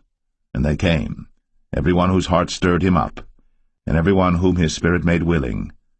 And they brought the Lord's offering to the work of the tabernacle of the congregation, and for all his service, and for the holy garments. And they came, both men and women, as many as were willing-hearted, and brought bracelets and earrings and rings and tablets, all jewels of gold. And every man that offered an offering of gold unto the Lord. And every man with whom was found blue and purple and scarlet and fine linen and goat's hair, and red skins of rams and badgers' skins brought them. Every one that did offer an offering of silver and brass brought the Lord's offering, and every man with whom was found shittim wood for any work of the service brought it. And all the women that were wise-hearted did spin with their hands, and brought that which they had spun, both of blue and of purple and of scarlet and of fine linen. And all the women whose heart stirred them up in wisdom spun goat's hair. And the rulers brought onyx stones, and stones to be set for the ephod and for the breastplate, and spice, and oil for the light, and for the anointing oil, and for the sweet incense. The children of Israel brought a willing offering unto the Lord, every man and woman whose heart made them willing to bring for all manner of work, which the Lord had commanded to be made by the hand of Moses. And Moses said unto the children of Israel, See, the Lord hath called by name Bezalel the son of Uri, the son of Hur, of the tribe of Judah. And he hath filled him with the Spirit of God in wisdom, in understanding, and in knowledge, and in all manner of workmanship, and to devise curious works, to work in gold, and in silver, and in brass, and in the cutting of stones, to set them, and in carving of wood, to make any manner of cunning work. And he hath put in his heart that he may teach, both he and Aholiab, the son of Ahisamach, of the tribe of Dan. Them hath he filled with wisdom of heart, to work all manner of work, of the engraver, and of the cunning workman, and of the embroiderer, in blue, and in purple, and scarlet, and in fine linen, and of the weaver, even of them that do any work, and of those that devise cunning work.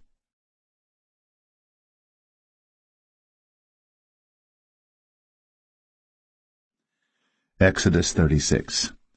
Then wrought Bezalel and Aholiab, and every wise-hearted man, in whom the Lord put wisdom and understanding to know how to work all manner of work for the service of the sanctuary, according to all that the Lord had commanded. And Moses called Bezalel and Aholiab, and every wise-hearted man in whose heart the Lord had put wisdom, even every one whose heart stirred him up to come unto the work to do it. And they received of Moses all the offering, which the children of Israel had brought for the work of the service of the sanctuary, to make it withal. And they brought yet unto him free offerings every morning. And all the wise men that wrought all the work of the sanctuary came every man from his work which they made. And they spake unto Moses, saying, The people bring much more than enough for the service of the work, which the Lord commanded to make. And Moses gave commandment, and they caused it to be proclaimed throughout the camp, saying, Let neither man nor woman make any more work for the offering of the sanctuary. So the people were restrained from bringing. But the stuff they had was sufficient for all the work to make it, and too much. And every wise-hearted man among them that wrought the work of the tabernacle made 10 curtains of fine twined linen and blue and purple and scarlet. With cherubims of cunning work made he them. The length of one curtain was 20 and 8 cubits, and the breadth of one curtain 4 cubits. The curtains were all of one size. And he coupled the 5 curtains one unto another, and the other 5 curtains he coupled one unto another. And he made loops of blue on the edge of one curtain from the selvage in the coupling. Likewise he made in the uttermost side of another curtain in the coupling of the second. 50 loops made he in one curtain, and 50 loops made he in the edge of the curtain which was in the coupling of the second. The loops held one curtain to another. And he made 50 taches of gold, and coupled the curtains one unto another with the taches. So it became one tabernacle. And he made curtains of goat's hair for the tent over the tabernacle. 11 curtains he made them. The length of one curtain was 30 cubits, and 4 cubits was the breadth of one curtain. The 11 curtains were of one size. And he coupled 5 curtains by themselves, and 6 curtains by themselves. And he made 50 loops upon the uttermost edge of the curtain in the coupling, and 50 loops made he upon the edge of the curtain which coupleth the second. And he made 50 taches of brass to couple the tent together, that it might be one. And he made a covering for the tent of ram skins dyed red, and a covering of badger skins above that. And he made boards for the tabernacle of shittim wood standing up. The length of a board was 10 cubits, and the breadth of a board 1 cubit and a half. One board had 2 tenons, equally distant one from another. Thus did he make for all the boards of the tabernacle. And he made boards for the tabernacle, 20 boards for the south side southward.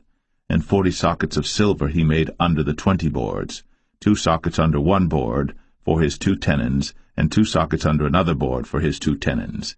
And for the other side of the tabernacle, which is toward the north corner, he made 20 boards, and there 40 sockets of silver, 2 sockets under one board, and 2 sockets under another board. And for the sides of the tabernacle westward he made 6 boards, and 2 boards made he for the corners of the tabernacle in the 2 sides, and they were coupled beneath and coupled together at the head thereof to one ring. Thus he did to both of them in both the corners. And there were 8 boards, and their sockets were 16 sockets of silver, under every board 2 sockets. And he made bars of shittim wood, 5 for the boards of the one side of the tabernacle, and 5 bars for the boards of the other side of the tabernacle, and 5 bars for the boards of the tabernacle for the sides westward. And he made the middle bar to shoot through the boards from the one end to the other. And he overlaid the boards with gold, and made their rings of gold to be places for the bars, and overlaid the bars with gold. And he made a veil of blue and purple and scarlet, and fine twined linen, with cherubims made he it of cunning work. And he made thereunto 4 pillars of shittim wood, and overlaid them with gold. Their hooks were of gold. And he cast for them 4 sockets of silver. And he made an hanging for the tabernacle door of blue and purple and scarlet and fine twined linen of needlework. And the 5 pillars of it with their hooks, and he overlaid their chapiters and their fillets with gold, but their 5 sockets were of brass.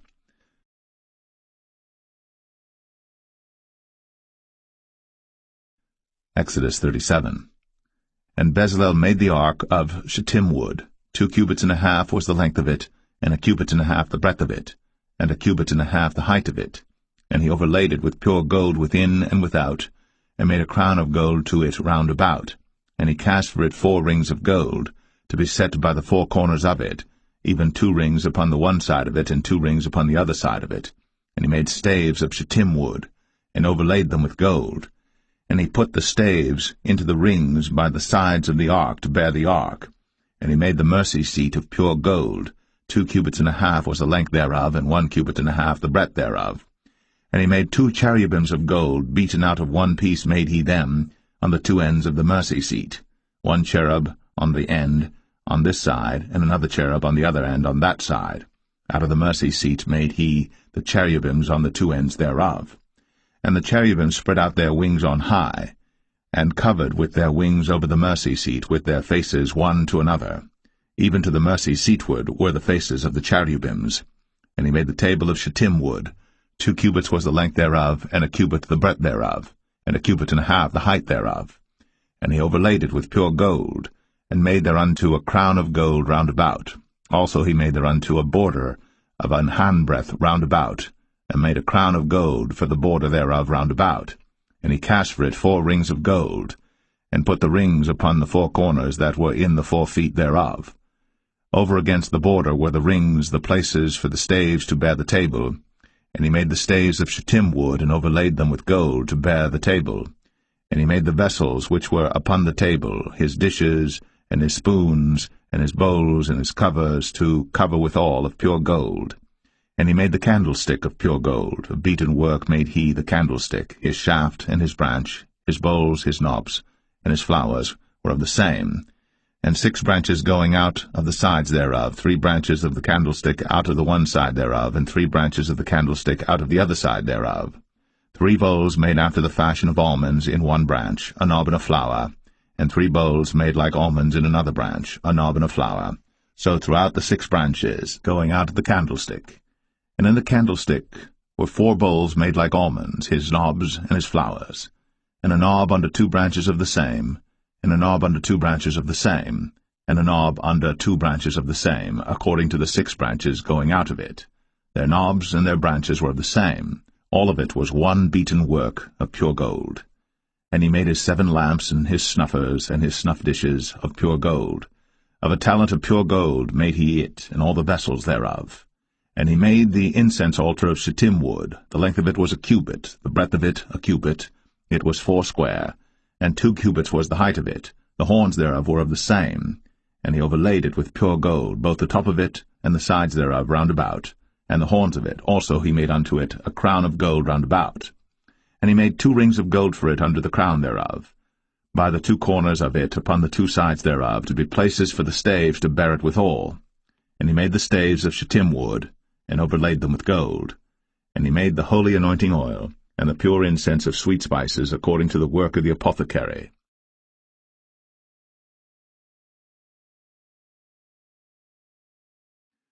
Exodus 38. And he made the altar of burnt offering of shittim wood. 5 cubits was the length thereof, and 5 cubits the breadth thereof. It was 4 square, and 3 cubits the height thereof. And he made the horns thereof on the 4 corners of it. The horns thereof were of the same, and he overlaid it with brass. And he made all the vessels of the altar, the pots and the shovels and the basins and the flesh hooks, and the firepans, all the vessels thereof made he of brass. And he made for the altar a brazen grate of network under the compass thereof beneath unto the midst of it. And he cast 4 rings for the 4 ends of the grate of brass, to be places for the staves. And he made the staves of shittim wood, and overlaid them with brass. And he put the staves into the rings on the sides of the altar, to bear it withal. He made the altar hollow with boards. And he made the laver of brass, and the foot of it of brass, of the looking-glasses of the women assembling, which assembled at the door of the tabernacle of the congregation. And he made the court. On the south side southward the hangings of the court were of fine twined linen, 100 cubits. Their pillars were 20, and their brazen sockets 20. The hooks of the pillars and their fillets were of silver. And for the north side the hangings were 100 cubits, their pillars were 20, and their sockets of brass 20. The hooks of the pillars and their fillets of silver. And for the west side were hangings of 50 cubits, their pillars 10, and their sockets 10, the hooks of the pillars and their fillets of silver. And for the east side eastward 50 cubits. The hangings of the one side of the gate were 15 cubits, their pillars 3, and their sockets 3. And for the other side of the court gate, on this hand and that hand, were hangings of 15 cubits, their pillars 3, and their sockets 3. All the hangings of the court round about were of fine twined linen. And the sockets for the pillars were of brass, the hooks of the pillars and their fillets of silver, and the overlaying of their chapiters of silver. And all the pillars of the court were filleted with silver. And the hanging for the gate of the court was needlework, of blue and purple and scarlet and fine twined linen. And 20 cubits was the length, and the height and the breadth was 5 cubits, answerable to the hangings of the court. And their pillars were 4, and their sockets of brass 4, their hooks of silver, and the overlaying of their chapiters and their fillets of silver. And all the pins of the tabernacle and of the court round about were of brass. This is the sum of the tabernacle, even of the tabernacle of testimony, as it was counted, according to the commandment of Moses, for the service of the Levites, by the hand of Ithamar, son to Aaron the priest. And Bezalel, the son of Uri, the son of Hur, of the tribe of Judah, made all that the Lord commanded Moses. And with him was Aholiab, son of Ahisamach, of the tribe of Dan, an engraver, and a cunning workman, and an embroiderer in blue, and in purple, and in scarlet, and fine linen. All the gold that was occupied for the work, and all the work of the holy place, even the gold of the offering, was 29 talents, and 730 shekels after the shekel of the sanctuary. And the silver of them that were numbered of the congregation was 100 talents, and 1,760 shekels after the shekel of the sanctuary. A bekah for every man, that is, half a shekel, after the shekel of the sanctuary, for every one that went to be numbered, from 20 years old and upward, for 600,000 and 3,550 men. And of the 100 talents of silver were cast the sockets of the sanctuary, and the sockets of the veil, and 100 sockets of the 100 talents, a talent for a socket. And of the 1,775 shekels he made hooks for the pillars, and overlaid their chapiters, and filleted them.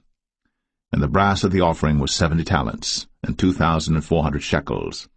And therewith he made the sockets to the door of the tabernacle of the congregation, and the brazen altar, and the brazen grate for it, and all the vessels of the altar, and the sockets of the court round about, and the sockets of the court gate, and all the pins of the tabernacle, and all the pins of the court round about.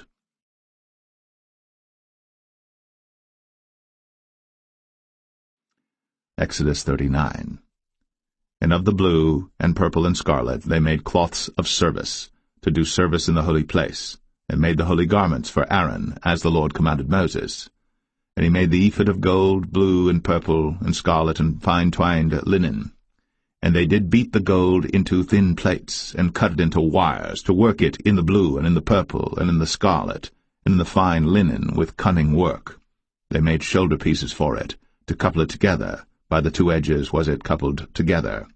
And the curious girdle of his ephod that was upon it was of the same, according to the work thereof, of gold, blue, and purple, and scarlet, and fine twined linen, as the Lord commanded Moses. And they wrought onyx stones enclosed in ouches of gold, graven as signets are graven, with the names of the children of Israel. And he put them on the shoulders of the ephod, that they should be stones for a memorial to the children of Israel, as the Lord commanded Moses. And he made the breastplate of cunning work, like the work of the ephod, of gold, blue, and purple, and scarlet, and fine twined linen. It was 4 square. They made the breastplate double. A span was the length thereof, and a span the breadth thereof, being doubled. And they set in it 4 rows of stones. The first row was a sardius, a topaz, and a carbuncle. This was the first row. And the second row an emerald, a sapphire, and a diamond. And the third row a ligure, an agate, and an amethyst. And the 4th row a beryl, an onyx, and a jasper. They were enclosed in ouches of gold in their enclosings. And the stones were according to the names of the children of Israel, 12 according to their names, like the engravings of a signet, every one with his name, according to the 12 tribes. And they made upon the breastplate chains at the ends of wreathen work of pure gold. And they made 2 ouches of gold and 2 gold rings, and put the 2 rings in the 2 ends of the breastplate.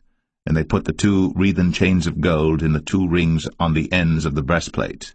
And the 2 ends of the 2 wreathen chains they fastened in the 2 ouches, and put them on the shoulder pieces of the ephod before it. And they made 2 rings of gold, and put them on the 2 ends of the breastplate, upon the border of it, which was on the side of the ephod inward. And they made 2 other golden rings, and put them on the 2 sides of the ephod underneath, toward the forepart of it, over against the other coupling thereof, above the curious girdle of the ephod. And they did bind the breastplate by his rings unto the rings of the ephod with a lace of blue, that it might be above the curious girdle of the ephod, and that the breastplate might not be loosed from the ephod, as the Lord commanded Moses. And he made the robe of the ephod of woven work, all of blue. And there was an hole in the midst of the robe, as the hole of an habergeon, with a band round about the hole, that it should not rend. And they made upon the hems of the robe pomegranates of blue and purple and scarlet and twined linen.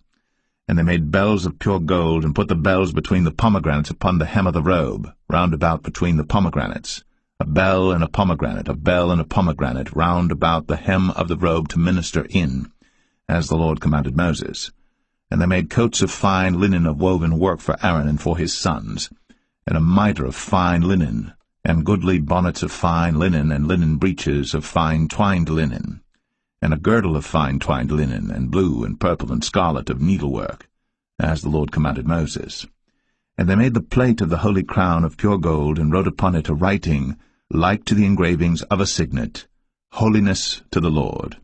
And they tied unto it a lace of blue, to fasten it on high upon the mitre, as the Lord commanded Moses. Thus was all the work of the tabernacle of the tent of the congregation finished. And the children of Israel did according to all that the Lord commanded Moses, so did they.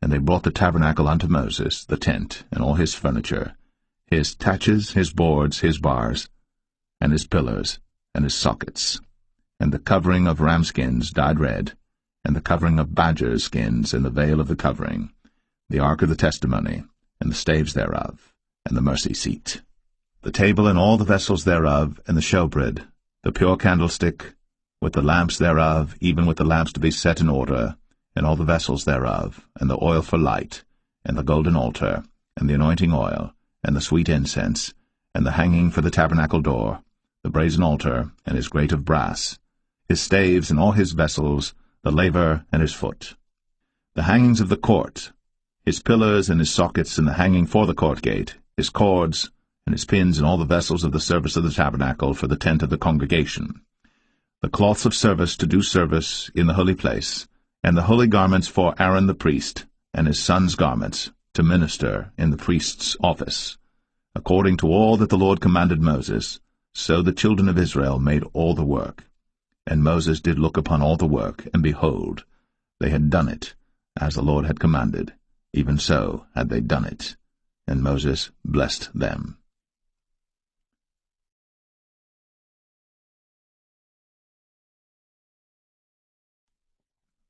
Exodus 40. And the Lord spake unto Moses, saying, On the first day of the first month shalt thou set up the tabernacle of the tent of the congregation, and thou shalt put therein the ark of the testimony, and cover the ark with the veil. And thou shalt bring in the table, and set in order the things that are to be set in order upon it. And thou shalt bring in the candlestick, and light the lamps thereof. And thou shalt set the altar of gold for the incense before the ark of the testimony, and put the hanging of the door to the tabernacle.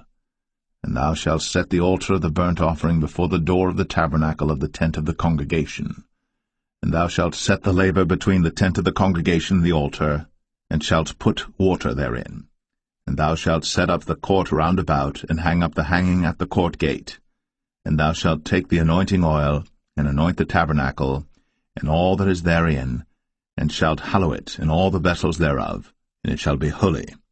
And thou shalt anoint the altar of the burnt offering, and all his vessels, and sanctify the altar, and it shall be an altar most holy. And thou shalt anoint the laver and his foot, and sanctify it. And thou shalt bring Aaron and his sons unto the door of the tabernacle of the congregation, and wash them with water. And thou shalt put upon Aaron the holy garments, and anoint him, and sanctify him, that he may minister unto me in the priest's office. And thou shalt bring his sons, and clothe them with coats. And thou shalt anoint them, as thou didst anoint their father, that they may minister unto me in the priest's office, for their anointing shall surely be an everlasting priesthood throughout their generations. Thus did Moses. According to all that the Lord commanded him, so did he. And it came to pass in the first month, in the second year, on the first day of the month, that the tabernacle was reared up.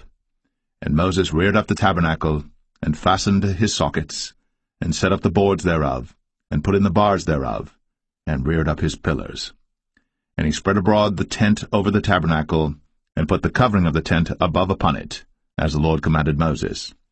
And he took and put the testimony into the ark, and set the staves on the ark, and put the mercy seat above upon the ark. And he brought the ark into the tabernacle, and set up the veil of the covering, and covered the ark of the testimony, as the Lord commanded Moses. And he put the table in the tent of the congregation upon the side of the tabernacle northward without the veil.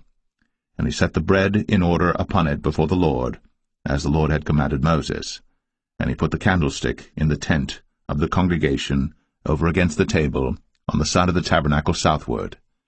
And he lighted the lamps before the Lord, as the Lord commanded Moses. And he put the golden altar in the tent of the congregation before the veil. And he burnt sweet incense thereon, as the Lord commanded Moses. And he set up the hanging at the door of the tabernacle. And he put the altar of burnt offering by the door of the tabernacle of the tent of the congregation, and offered upon it the burnt offering and the meat offering, as the Lord commanded Moses. And he set the laver between the tent of the congregation and the altar, and put water there to wash withal. And Moses and Aaron and his sons washed their hands, and their feet thereat, when they went into the tent of the congregation, and when they came near unto the altar, they washed, as the Lord commanded Moses. And he reared up the court round about the tabernacle and the altar, and set up the hanging of the court gate. So Moses finished the work. Then a cloud covered the tent of the congregation, and the glory of the Lord filled the tabernacle. And Moses was not able to enter into the tent of the congregation, because the cloud abode thereon, and the glory of the Lord filled the tabernacle. And when the cloud was taken up from over the tabernacle, the children of Israel went onward in all their journeys. But if the cloud were not taken up, then they journeyed not till the day that it was taken up. For the cloud of the Lord was upon the tabernacle by day, and fire was on it by night, in the sight of all the house of Israel, throughout all their journeys.